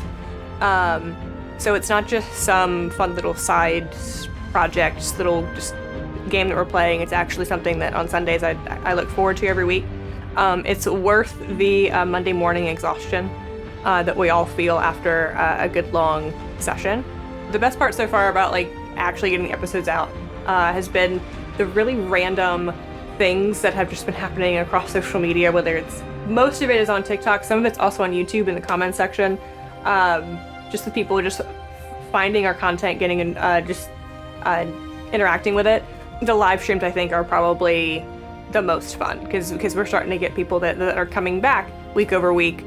So getting to interact with them consistently has been a lot of fun, and getting to share these characters that have lived in our heads and our hearts for so long. The Final After campaign I think is going to be pretty interesting with the things that have happened so far that have been shared. I think the way things could play out with Ira's brother going to Mar, just kind of what that's all going to look like is going to be interesting. I think it's something that, to be honest, I've put some thought into that I'm not sure that, Ira will survive this, which is equal parts exciting as it is heartbreaking.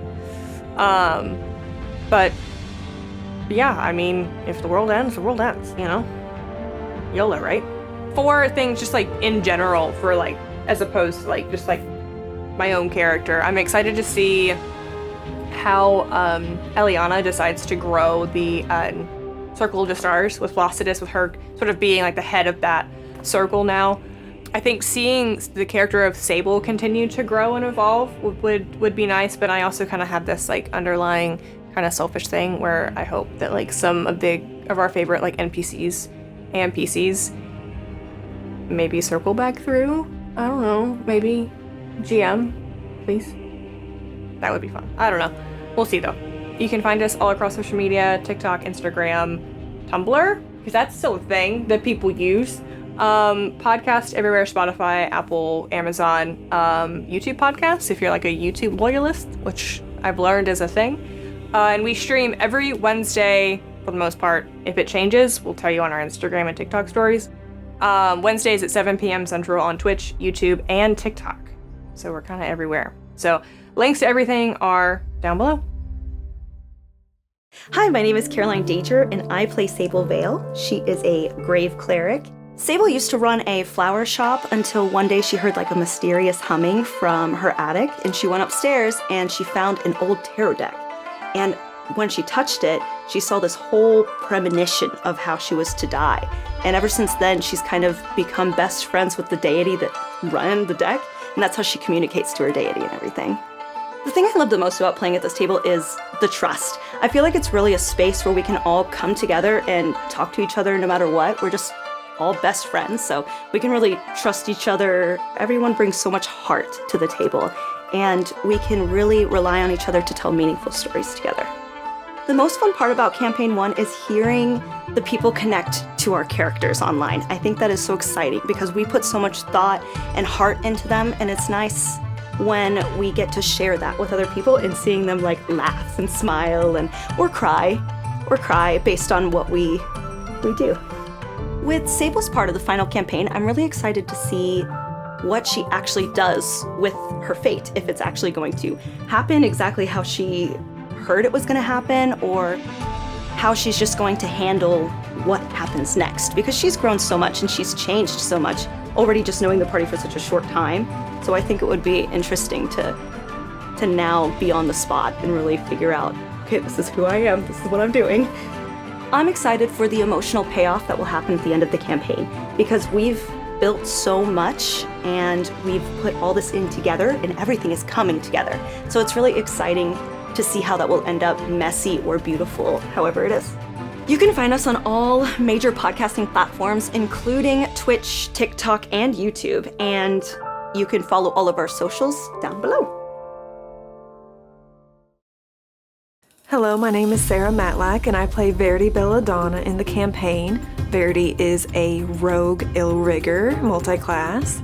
She's sassy and stubborn, but she has a big heart, and she would do anything to protect the party.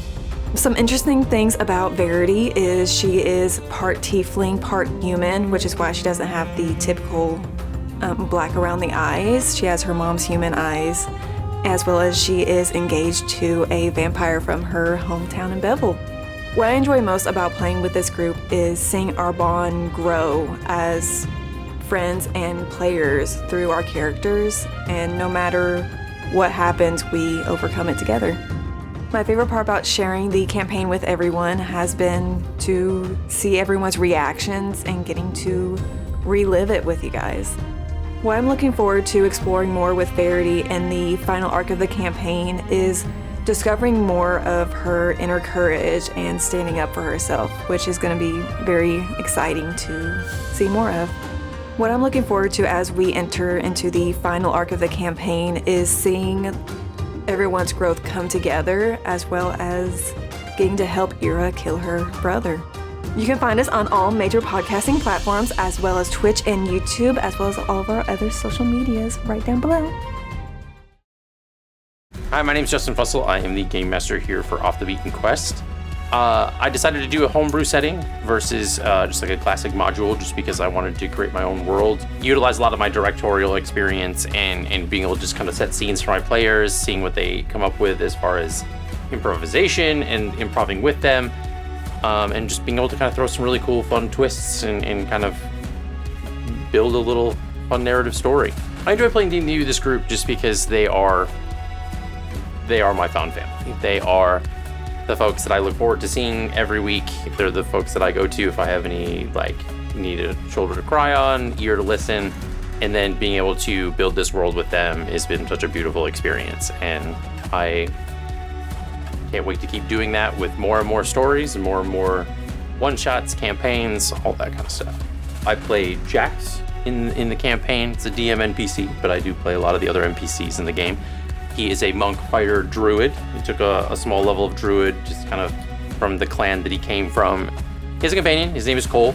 He is a squat, which is a squirrel bat. It's kind of a homebrew kind of combination that I came up with. And he's an all-black squirrel. So he has a lot of aspects of both a bat and a squirrel, and a massive, fun, big personality. It's a lot of fun to have a permanent NPC with the party just because it's a good way to interact with them as their characters instead of just being the kind of storyteller and the eye in the sky. As well as sometimes if we get lost in the sauce, he can potentially push things along and get us out of the weeds. I'm looking forward to seeing kind of Jax's role in the end of the campaign and kind of how that'll intertwine with everybody into the final arc, and seeing if he makes it to the end of the final arc. It's been a lot of fun showcasing just really kind of where we've come as a story. Being able to see where we've gotten to. I do wish they would have gotten to see it from the beginning, but I think where they're seeing it now is a really great spot with the players at the table, the dynamic that we have as a group, all that stuff. I look forward to showing the group kind of as we get into the final arc of the campaign, just kind of where all this is going to build up to. Everything that we've done so far in the past 80 plus sessions is really just kind of all led and kind of interwoven to different things, and being able to show them kind of how that's all paid off and what's came from sessions and sessions ago of just the callbacks and oh man, that happened then. It's going to be really fun. You can find us on all our social medias: Twitch, YouTube, TikTok, Spotify, all the places where you can find your podcasts, as well as we go live every single week on Wednesdays, 7 p.m. Central, on TikTok, Twitch, and YouTube. So definitely come hang out with us, jump in the chat. We all moderate in there, so you get to hang out with the cast and kind of watch the episodes as we play them back and get to experience it live with you guys. All of our links to everything is in the description below. All right, welcome back. Thank you guys so much. We are getting right back into session 86. All right, so you had all been recalled to the throne room of Zephon in the Crucible Crown, which is the palace name. So you are all in this room. What do you do? Does Verity have a crown on her head? No. Damn it. Who's gonna strike first? We're not killing him. Why not? God, I said so. He literally restricted my magic so easily and literally held me for so. I don't think When we has have it a stopped you chance. before? Bro, Steph, we just got out of one combat. We haven't even taken a nap yet. And why did we save Jax if we're just gonna choose to die here? I'm not dying here. I'm not dying here either. Well- Enough. Oh, I imagine while that's happening, Verity's trying to slowly back. Ira grabs her. So have we figured out how to get Erebus gone yet or not? While we've been gone.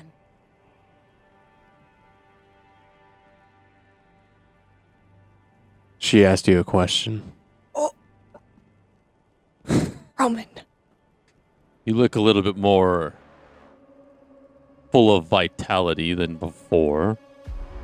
Thank you. Been working out.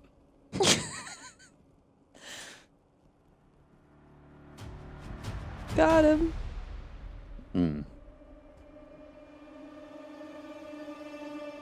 Well, I brought you all here because I did figure out a way to save your mother. Okay.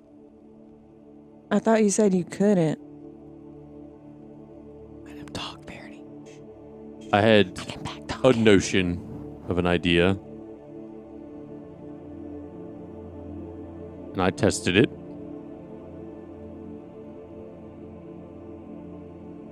And it worked. Well, you are very efficient. We weren't even gone that long. Yes, you have. You've been gone for 3 days. What?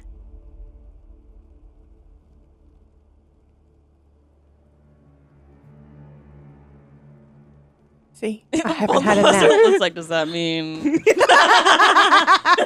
Also, this is the one for you guys for Dibs. this session. Just kidding. Have you works. have you explained to the audience what you're doing? Yeah.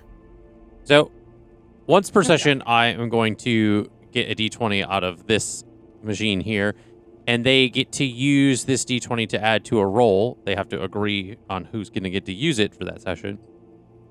But it's going to be a 9. It's a 9. So you can add 9 to whichever roll you need to use it for. You'll have to agree on what to use it for. Do we have to agree now, or can we agree when the chance You comes? agree when you want to use it. Okay. And then you at home can donate bits and or spend bits to have more of those used in the future. Noise. So,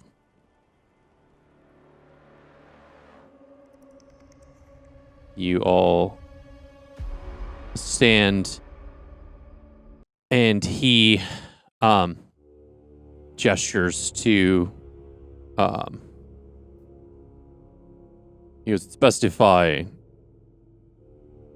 show you rather than explain." Okay. And he kind of like gestures and you hear footsteps from a connecting corridor.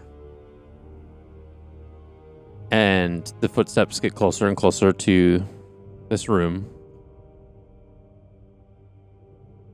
And your mother walks out of the hallway. What the fuck? And she looks You've broken Sarah. much more full of vitality, almost as if she looks younger. I like how you didn't see this coming. We were all like, oh my God, it's her. And then you're like, What the fuck? Like a genuine surprise. Mom? Hello, dear. I don't... Like, she looks between, like, both of them. I know this may come as a bit of a shock, but, yeah, it's me. I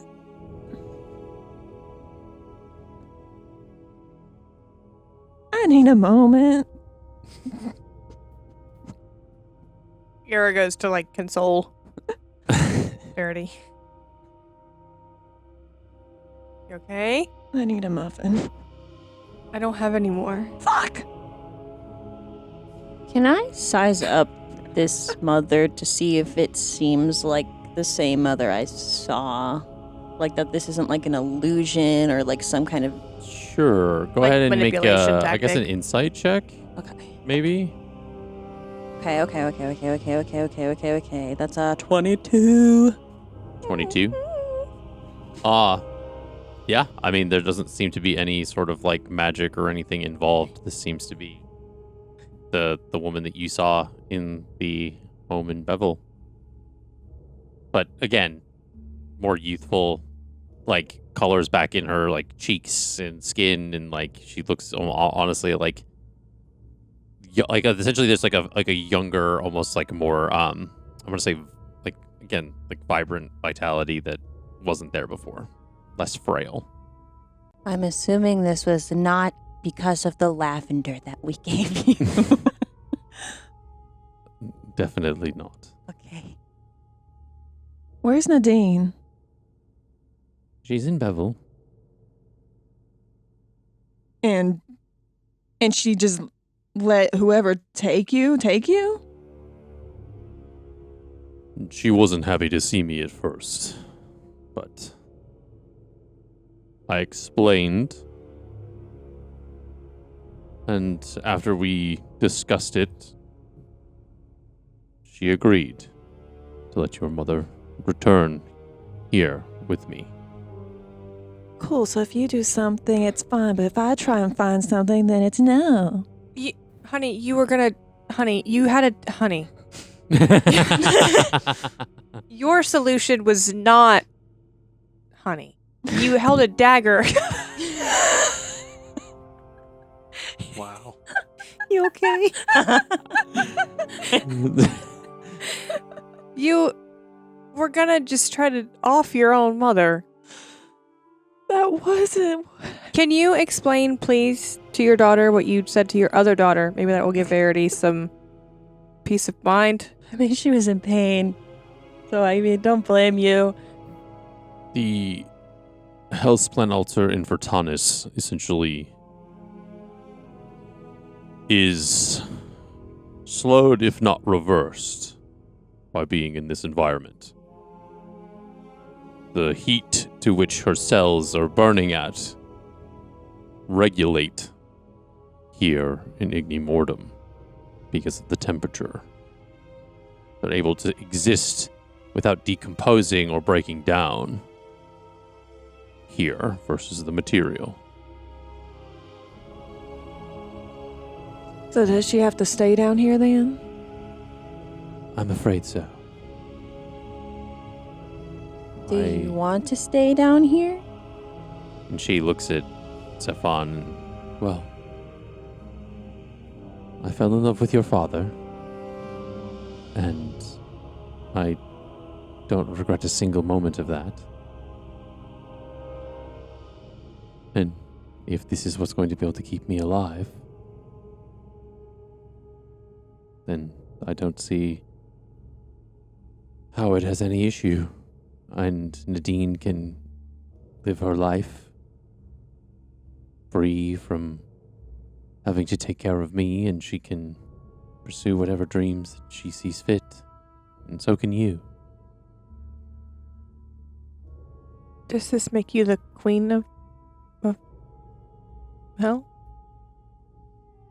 And she, again looks at Stefan. She goes, we haven't really discussed And your titles, but... Ira looks to the dad. She, pointing to Verity, she had a tiara that popped up What? for a moment. When did this happen? When you held the trident. Yeah. So, I don't think you would have saw that. Because of where you were with Jax in the river, you wouldn't have seen the part when she picked the trident up. Because you had already made your way to him before. Verity touched it twice, though. Mm-hmm. Yeah. Because she pushed it away. Was it... That was... So you might have seen it then for the split Yeah. second. I think when That's- we did the yeah. perception, that was when you had saw it. But Mhm. that was... Yeah. That's what I'm talking about. Okay. Yeah. You touched the trident. You had a tiara. Gave you like special powers. Look, if we're here to get rid of Erebus, I don't want them to have any kind of leverage over you. So, It never gave me a tiara, if that means anything. no, you just had cool fire hair. Your whole entire head was the tiara. It was kind of scary. You were hot to the touch. It's pretty cool, wasn't it? We need to buy you a new veil. Speaking of, and he waves his hand, and the trident in your hand flies out, and he grabs it, and he kind of as he sets it on hitting it to the ground, it echoes through the chamber, and he says, "Here," and he flicks his fingers, and then this gold kind of trident sticks into the ground at your feet. This one should be more fitting, all things considered. And much like my ideals, it looks like you've begun to be forged in your truth. It's probably why you look the way you do. As I said, I could not turn you back into the former self. Only you could.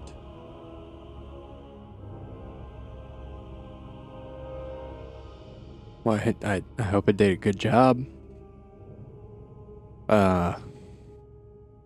Thanks, asshole.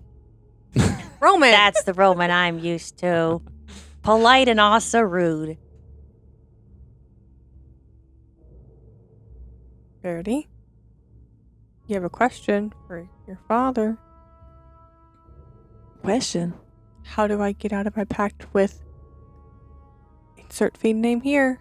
Oh, I was just going to say Erebus? dipshit, but... That is a name you can choose to use.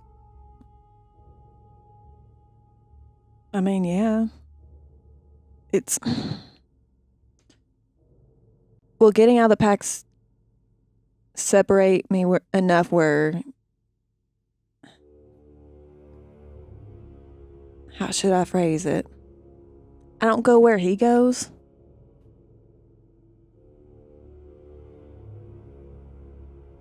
Well,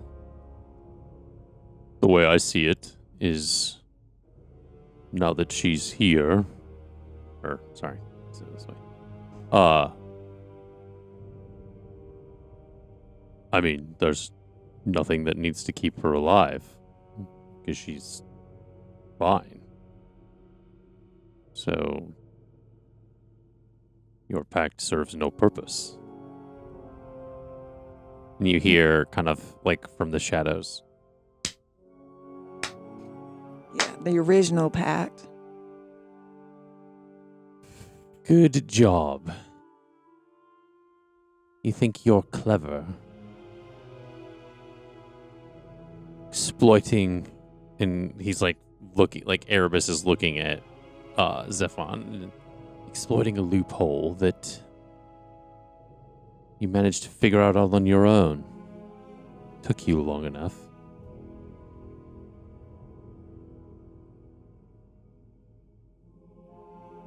You think I'm going to let her soul go that quickly? Or that easily, for that matter? Maybe. How naive. It's called positivity. Yeah, maybe you could just be generous. I don't know. Or you could call it ignorance. Both seem synonymous with creatures like you, I suppose. Oh, you're being specious now, aren't you? She got you. Hardly.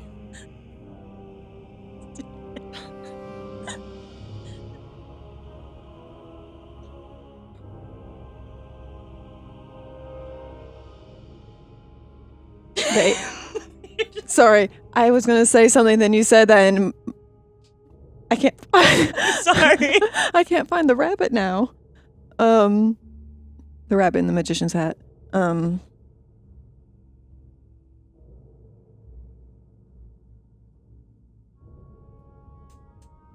Okay. That's not very. That's me as a player. Do you want out? Yes, I want out.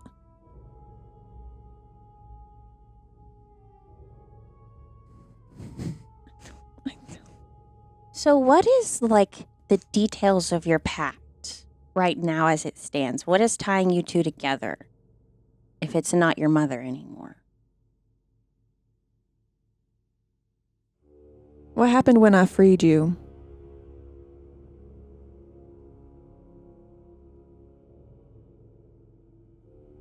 The agreement became much more tangible. Let alone figurative. Can you go into more detail than that? If I must. Yeah. You should know You me were the by one that now. had the opportunity to read the contract. What's Verity's intelligence? It's not very. It's like a plus. Is that a one. lawnmower outside? It Oh, probably won't be jeez, y'all. it won't be picked up on the mics though. No, I know. I can You're hear it. good. I have a 16 in intelligence. Yeah, It's not bad. it's like a +2, +3. +3. Verity's smarter than me. When you play earlier, your neighbors mow the lawn. That's true. Yeah. Sorry. The sun is out.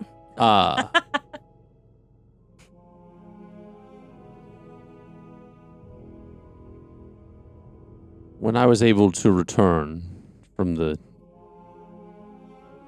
entrapment that I was placed upon,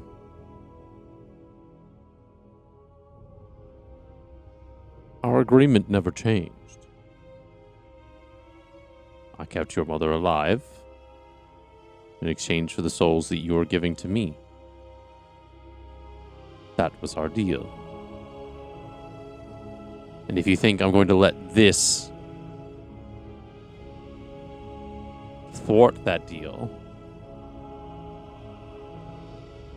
you both have another thing to learn. Verity throws her daggers down. Okay. Fuck this.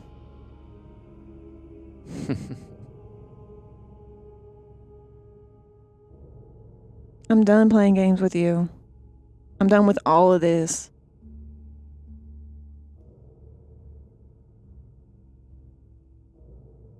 As if you have a choice. Make a Constitution saving throw. First time in a long time. It is. Hey, Roman, What's up? how about we don't kill the king, but we kill the fiend? 14. 14. Okay. That's some fun? He essentially kind of like waves his hands and you like kneel down and pick the daggers back up. Are you ready? Always. It's so fun. Ear's gonna pull out her bow, take a shot at Erebus. I'm gonna jump He Yeah. just jumps. That's all he does. with both hands, trying over my head. Mm-hmm. And who are we attacking? Erebus. And we're gonna attack Erebus, Attacking. He's Right. just down. right? Good job. Good job. Thanks. Give me 2 seconds.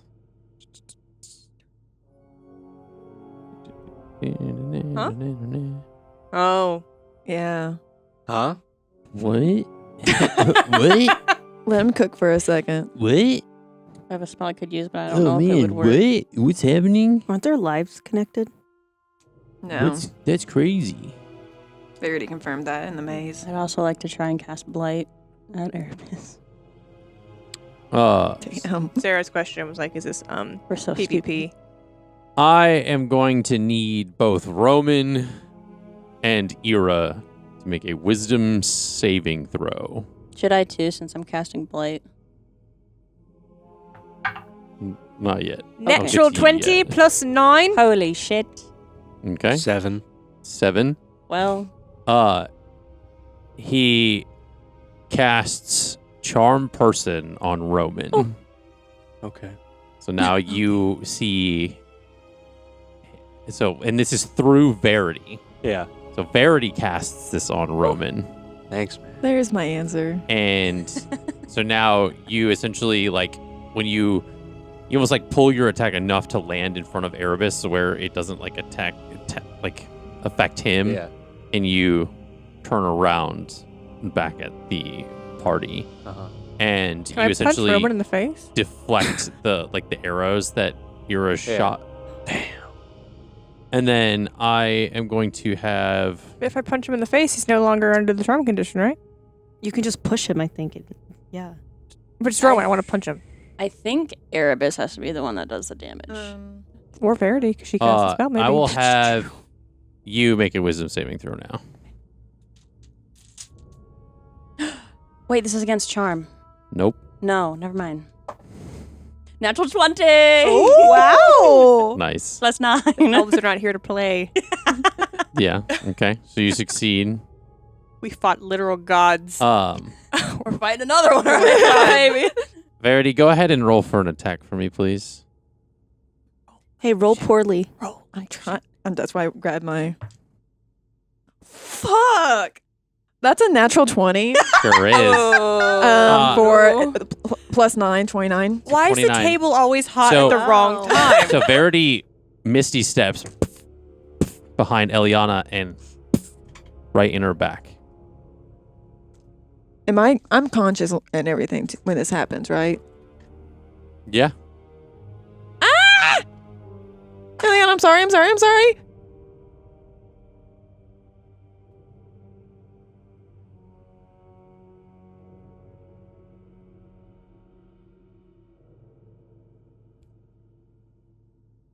That's 40 points of damage from the Blight spell. To Erebus? Yeah. So how does the blight spell what does it look like when you cast a spell? So when I reach out and cast it, is it no, it's 30 feet. Okay. So I reach out and a blast of they're like starlight, but they're like black stars that sparkle instead as I reach out, and they almost attach and start to suck life from the target. So as these leave you and Verity comes essentially hits you as the stabs you as the spell leaves, and then he snaps his fingers and Verity and him switch places. So now you are going to take the 40 points of blight damage. How much That's damage? 16 for you. 16. Verity. How is Verity looking after that? Because I know none of us were Hurt. at 100%. Yeah. I was at 100. Okay. Lucky duck. I'm half now. We're about the same.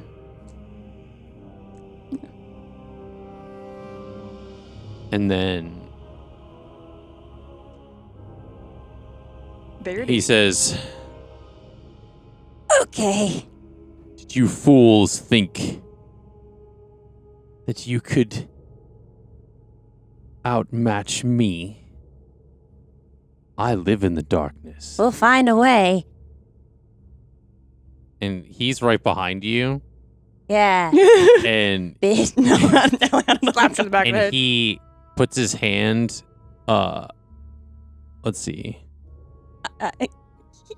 He puts his hand on the back of your neck. I missed you step away.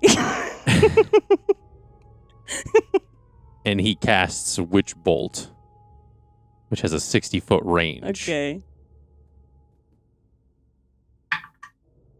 That's a 22, so Yeah, that definitely that hits. And that's 3d12. I don't like being able to see you pull the dice. That's 22 lightning damage. And it essentially, it doesn't even come from him because you misty stepped away from him. Yeah. Verity is like shooting it out of her hands. Fucking hell. Guys, this sucks. And you see, like, from his fingers, he's kind of like has these like shadowy like lines coming from him, and you see that they're like, it's almost like he's puppeteering Verity with his hands. Throwback to session 56. Yeah. How would you just pull that number out of your butt? Actually, it was 57 because 56 was part 2 of the Thaylorn battle. Yeah. This was literally before we started posting Yeah. video episodes. This was the 56 first is before nightmare. we even started Verity. recording. Yeah, that. Yeah. Yeah. Do the shadows like of the strings look familiar to what Jax had coming out of the mirrors towards him? No, they're different. Okay. No. Ira is going to look to Dad. Like, come on, dude. You can do something? She didn't say that to him, but she looks at him kind of with that, like, And he says, up to. he like recognizes the look, and in a sense, he's like,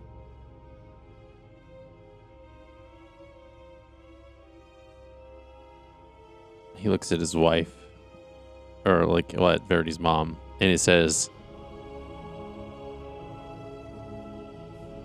and then looks back at Verity. Gods don't interfere. Jeez. I did my part. And then he looks at Verity. Now you need to do yours.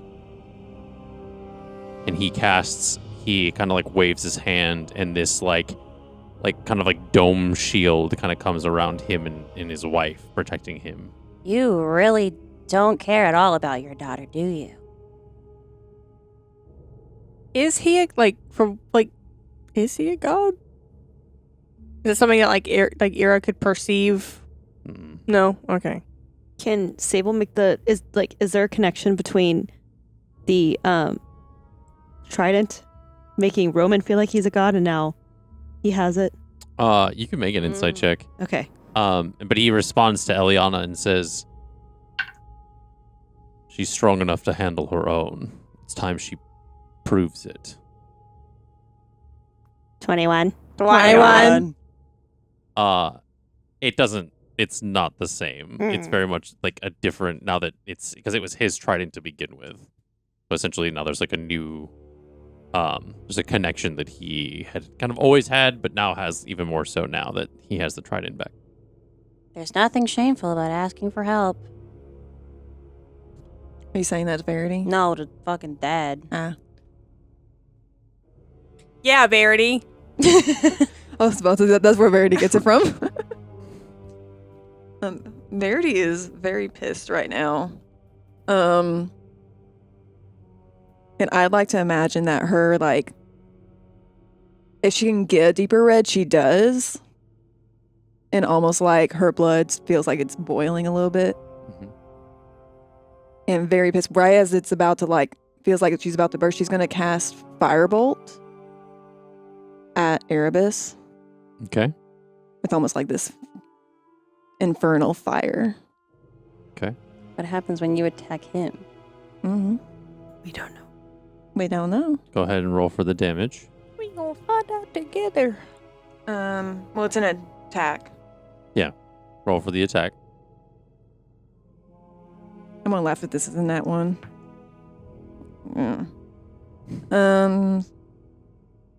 Wait. Yeah, 13. Should we use the 9? Use the 9. Using it this fast. All right. We get 1 per session. Use the 9.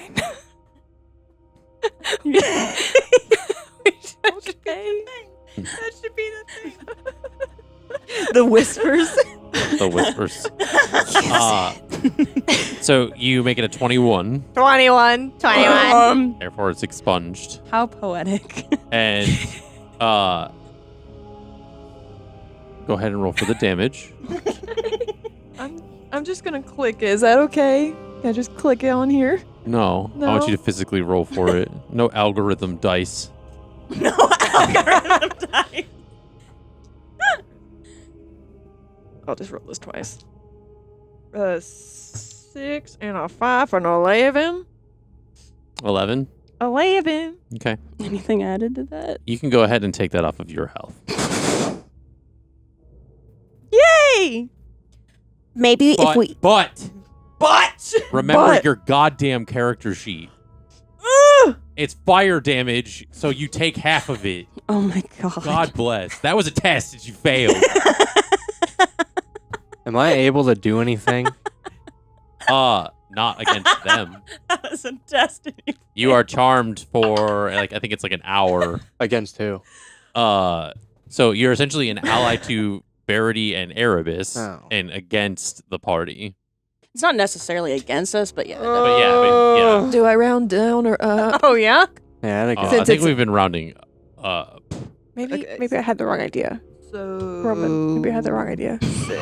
Hear me out. We kill Verity. We pause her life so that we can attack him and kill him, and then we bring her back It's to for life. like an hour. It's bad that I also had that same. it's been like 2 hours. No, it's not. Yeah, it has. But if we bring her back, then maybe he comes back too. But at least there's a shot that she can't fuck us up. That's what I was gonna try. Let's just all kill Verity real quick. This is so fucked up. This is so fucked up. It's nothing personal. Do you have the ability or the magic power left to like keep her from dying? Because I don't want to go back to that maze Yes, and do all that again. It's who I am. Fuck. I'm just gonna brood in the corner for this one. Verity, what do you want us to do? Help me. We do. I think this is kind of like the Jax thing. I don't think we can do that much. An end is always a beginning. Do it. Do it. Do what? I think you have to be the one to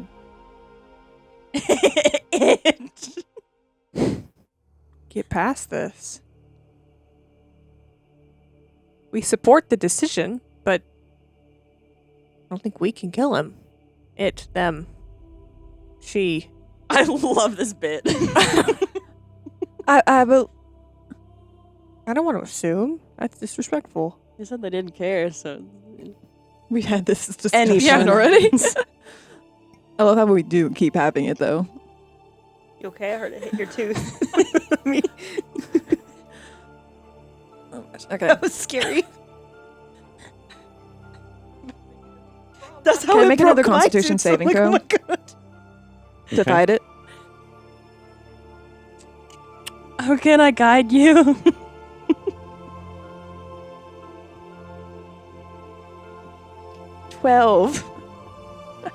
I got lower on there.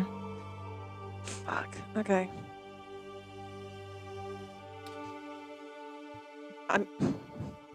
It's not gonna do a thing. I don't care. I'm gonna cast Mage Hand and slap the shit out of him. Actually, I can't make an attack with him. Fuck. Do you have a paper version of the contract? Ooh. I would like to see a legal contract, please. There it is. We got there. You did say it was more tangible since being freed. So Means all components must be tangible, not just the Not ones you see necessarily fit. the literal sense. Well, then don't use literal words. I I think Verity has a right to a lawyer. Makes no sense. Don't use literal words. It's not supposed to.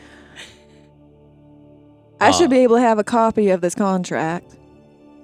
The original copy. Guys, do you know who you're dealing with? No. This guy's an asshole. Do you know? Yeah. Then how do we kill him? Verity. If I knew, I would have. Okay. That's helpful. Any information is useful information. Anything at all? Anything? Is he like allergic to chocolate or something? Are you Googling it? That's not a thing. What? Maybe he's I'm allergic to watching her blueberry screen muffins. to see what she I Googles. guarantee. No, because you gave me a look, and I need a. Okay. Y'all, I'm literally just pulling She's up pulling up Discord. Discord. LOL, he's allergic to blueberry muffins, and Ira magically actually does have one left. Um, I'm just pulling up in case you send me something. That's all. he like says, I don't know what good it'll do, and he kind of like puts this like contract, and it's kind of like, and it like kind of like comes out of like shadows into your hand.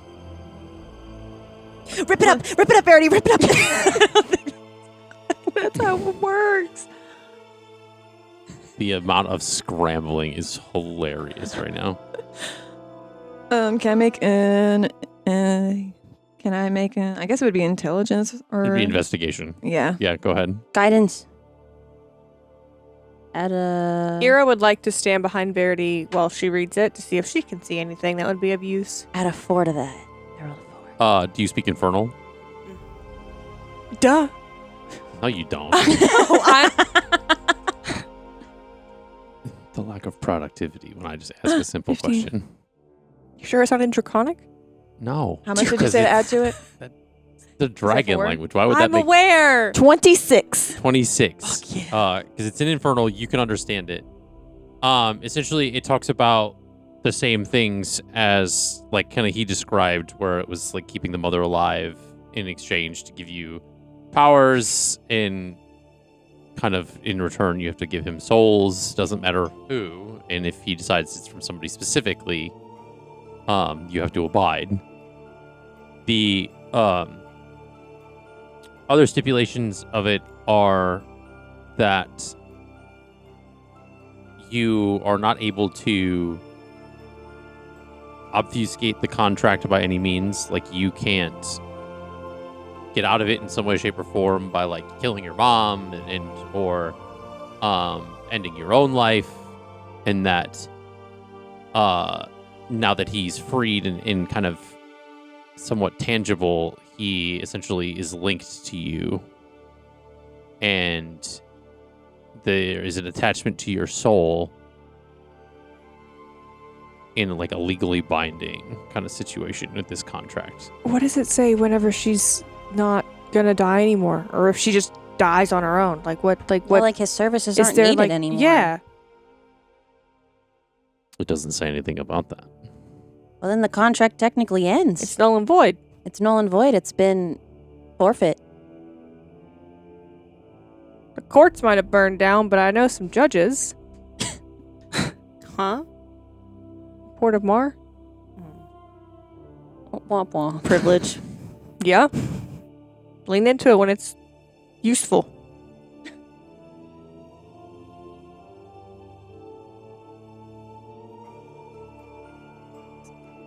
Oh, sorry. My brain's trying to work. So.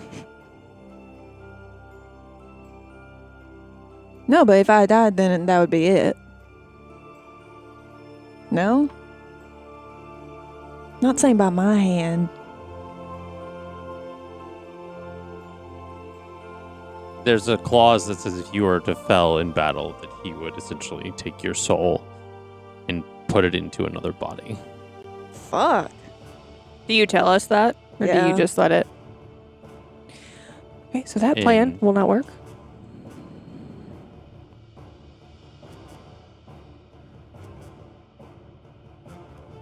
I have seen empires rise and fall. I've seen years pass, souls come and go.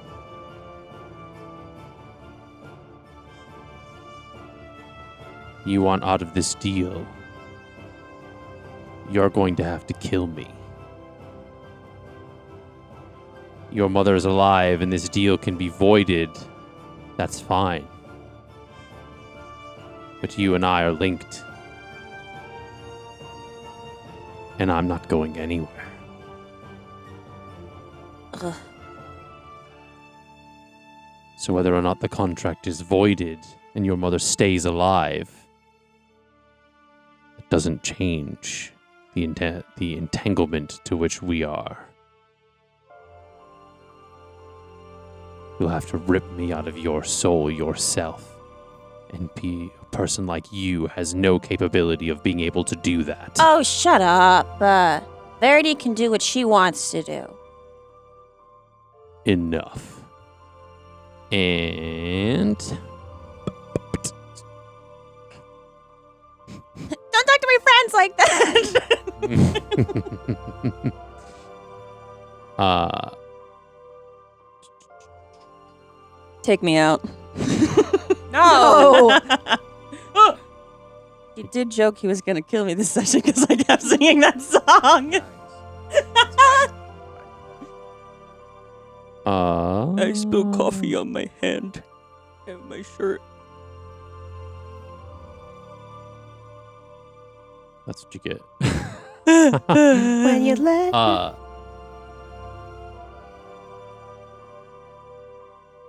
I saw where you were going with that. Crap, I can't do that.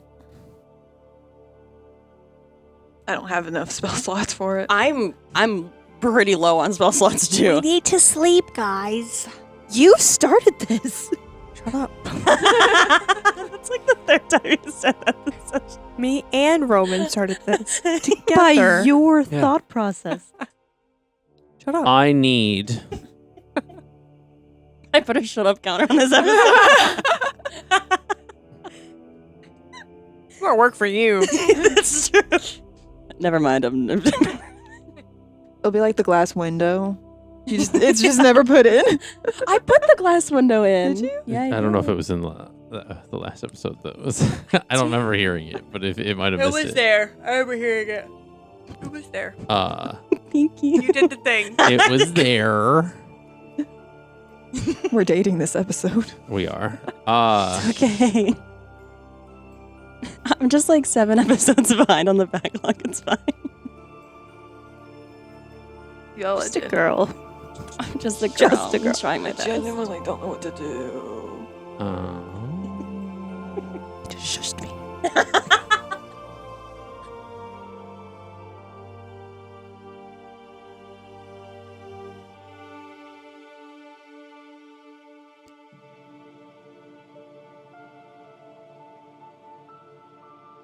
What? I can summon shadows, right? Technically through. Mm-hmm.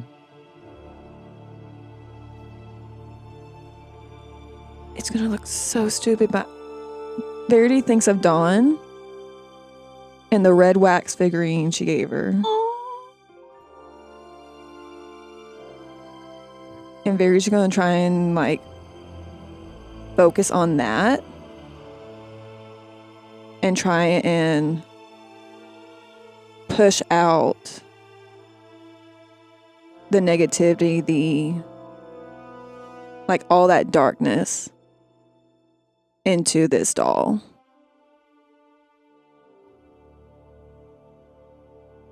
Okay. So essentially you're trying to transfer it into something. Yeah, the shadows and all. Go ahead and make an Arcana check.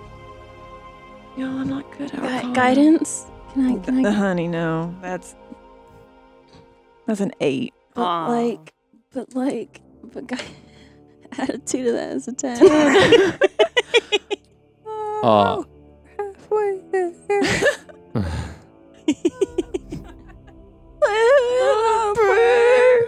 So you do that, and it doesn't necessarily like. It's just more so like you just trying to like kind of like manifest something. Okay. Sometimes. been trying real hard this past month.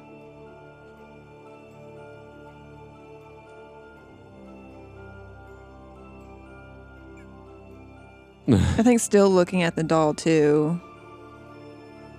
And I'm again, working so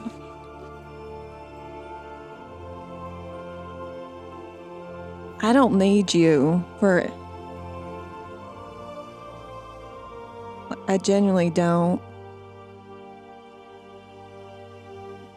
Like, obviously she's fine. And do you want, I want to live my life without all of this.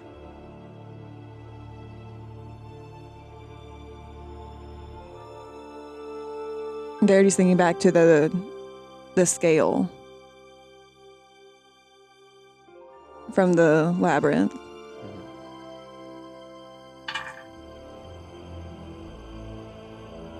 Felt ominous. It was a lot of them. I know. All I saw in the corner of my eye It was was his hand. reach. Since you're immune to being charmed, Hey. Eliana, it's a success. Hey. So I have advantage against charm. Mm-hmm. you're not immune. Right. Okay. Same with Ira. So then go ahead and make an intelligence saving throw. Not an intelligence. It's an 11. Do you have heroic inspiration? No, I spent it, I He think. casts mental prison on Eliana. That's terrifying. I'm in a mental prison. This bitch can't win. Just got out of one. Me last month. It finds a creature with an illusionary cell that only it perceives. On a failed save, the target takes 5d10 psychic damage, and you make the area immediately around the target space appear dangerous to it in some way.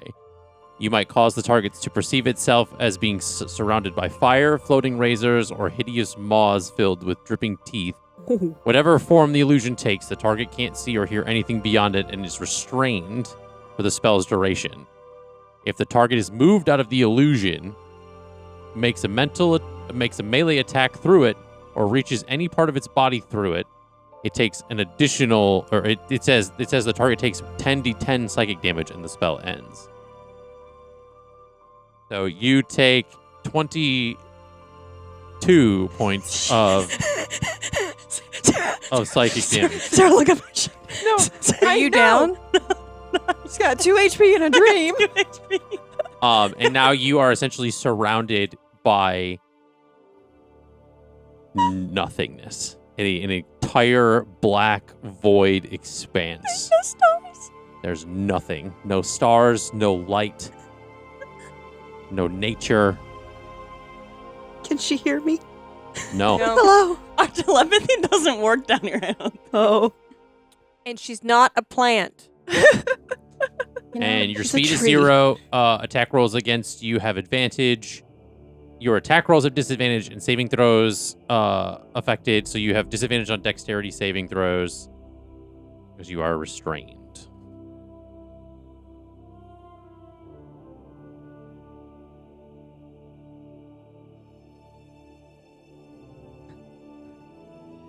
Mr. Erebus.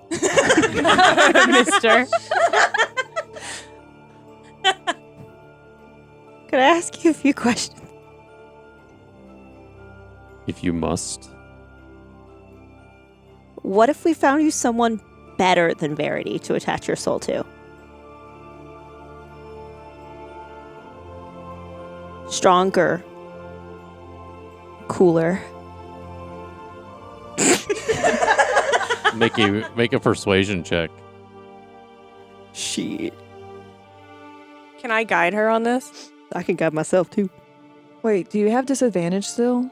Mm-hmm. -4. Because you are Exhausted. You have exhausted. 2 levels of I have exhaustion. 2 levels of That's exhaustion. 4. Mm-hmm.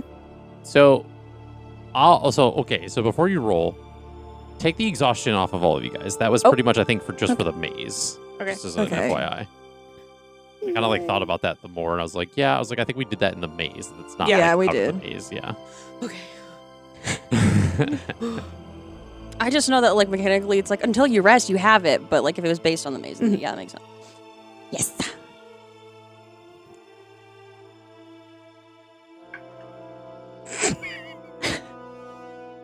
Yes. That's a natural one. Yes. He is listening to you, but doesn't believe you. She's gonna keep trying. We have this cool monk fighter. No. He's trying to prove himself.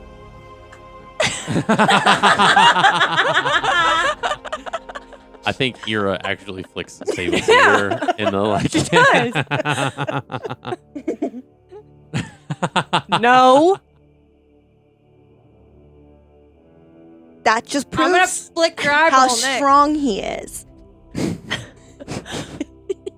gonna put up a wall of her tarot cards between her and the table. Slaps him down. Creates a window. Okay, fine. Someone else then. Ear's pretty strong. I don't think he can I get through Leah's barrier. Yeah. He's not like. It's like, I don't want to deal with that. Yeah, he has what he needs.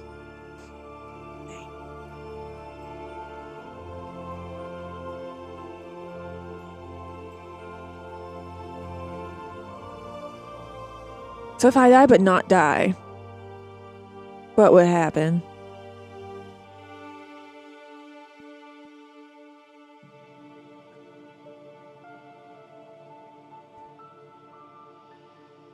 I've had enough of these senseless questions. And you see, he kind of like, he essentially like removes the hood off of him. No. And this like, it essentially kind of like allows this kind of like spirit to kind of like flow out of these cloaks. And he is this amalgamation of like spiked shadows and kind of almost like a shadowed tornado that is kind of in his place and says,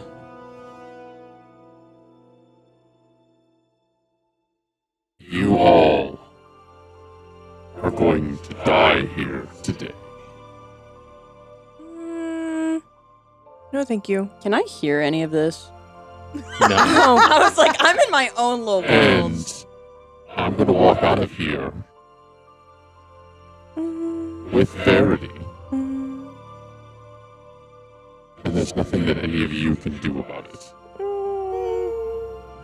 Okay. Just accepted. Okay. No, that's not what that was. It was not an accepting it. It was just funny.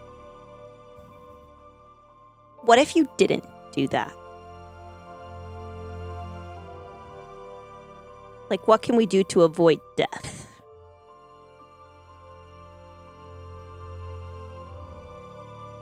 What if you didn't? Didn't what? She's gonna cast Spare the Dying on herself. She's terrified.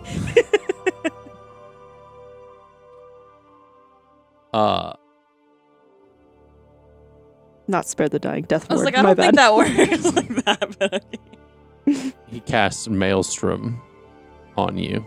What is that?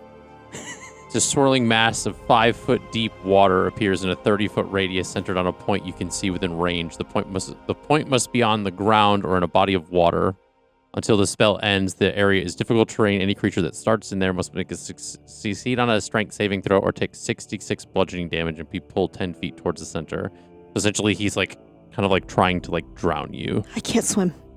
Oh no, I forgot about that. That's so fucked up. That's really mean. It's almost as if he's like playing on like your fear. Verity's gonna try and run over to Sable and pull her out of it. Will that hurt me? And he like No. you hear like a as he vanishes. Well, Sable vanishes, and then an illusory double appears in the room. And you go over to what you think is Sable, and it's just an illusion.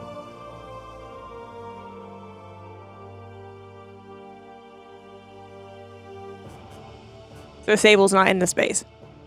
She is, but you don't know where she is. Make your strength saving throw. Oh. Mm-hmm.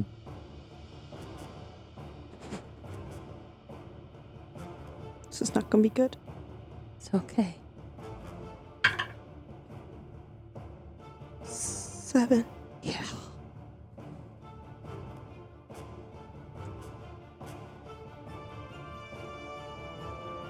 I almost made myself roll with disadvantage because it's water.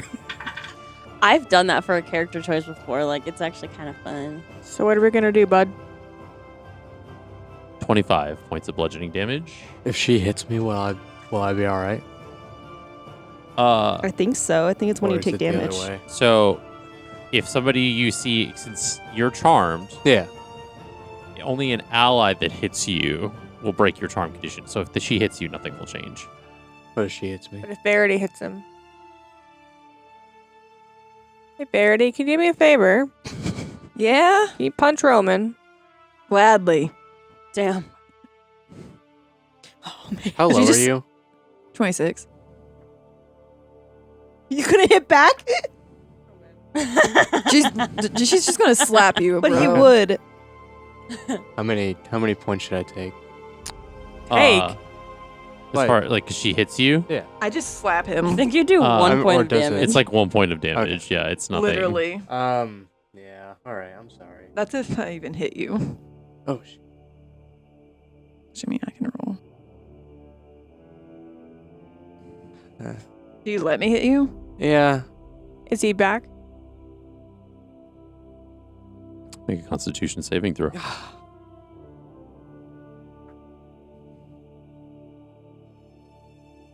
So I'm gonna use lucky. Okay. Okay. Oh shoot.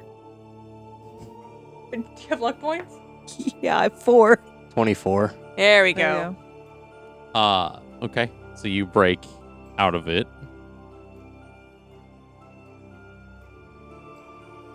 So You feeling better? What are we gonna do?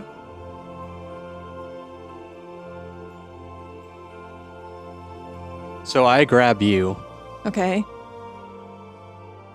and Snap hold her the leg. trident to your back. Okay. Terrified. All right, come out. So if she dies, he takes her. They take her soul. And we get out. And she's freed. Is she free? She's not freed though. They'll just put my soul in another body. Then it won't be latched, right? What? No, it will put her soul in another body, so her soul will still be bound to the contract. Oh. Yeah, so killing her doesn't solve the problem. I missed that part. Yeah, but I'll just be living in another body. I won't look like this next time you see me. If you do what you're thinking. Make an intelligence saving throw. Hold on.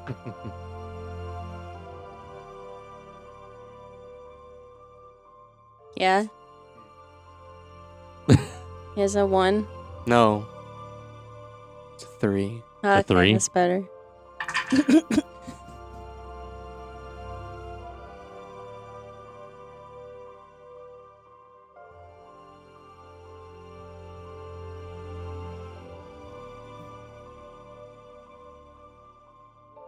27 points of psychic damage, and you are incapacitated. Welcome. Mm-hmm. What? What? Raltham, What did I Psychic do? Lance. Hey, yeah. Get out of here. You cannot take any actions, bonus actions, or reactions. You cannot speak. And your concentration is broken. Well, all right.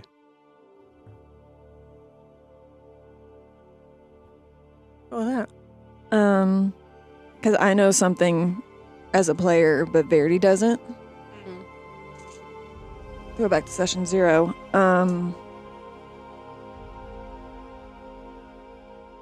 Verity seeing that her mother is very much well and alive. Mm-hmm. takes off her ring and throws it to her. Okay. I have to refresh my memory. I don't remember what you're trying to do, to be quite honest, and that's my bad. Well, one, that's the Misty Step spell. Mm-hmm. But it was also one of the, like, main, like, power sources that she gets the shadows from. Okay. Now, I was rolling to see if Verity would throw the ring or not. Okay. Because she doesn't know that there's that connection. Okay. So go ahead and unattune and take that out of your inventory. Actually, I don't think it's an attunement. It just take that item out of your inventory.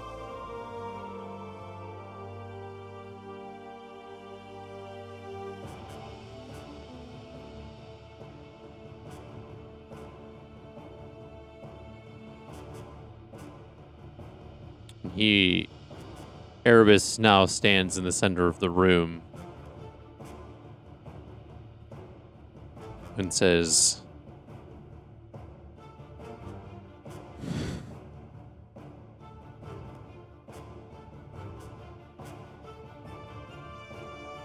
You can't win. There's no hope for yourself other than to watch your friends die. And you walk out of here as mine. If you choose otherwise, you will suffer the consequences. So will they. That's the funny little thing about hope, though, isn't it? It's just that little spark that keeps the burning going. okay. Give me an Arcana check, please. You're so... Please help me out. 21. 21. As you say that, you 21. a flame tiara comes across your head in between your horns, and we will do this in between sessions. You are going to change your patron as a warlock Okay. to be that of devoted to your father, thus changing your spells. And then that's where we're going to end for tonight, because next week, Battle Royale, folks. I got goosebumps. I got little goosies. Thank you so much for watching. Thank you. Shout outs to Monument Studios at Fantasy Plus and Pocket Bard. All that great ambient music. Hope you enjoyed this session. It's a little bit of a smaller one, but next week we'll make up for that with a heavy-ass combat. And we will see you in the next episode. Thank you so much. Bye. Bye.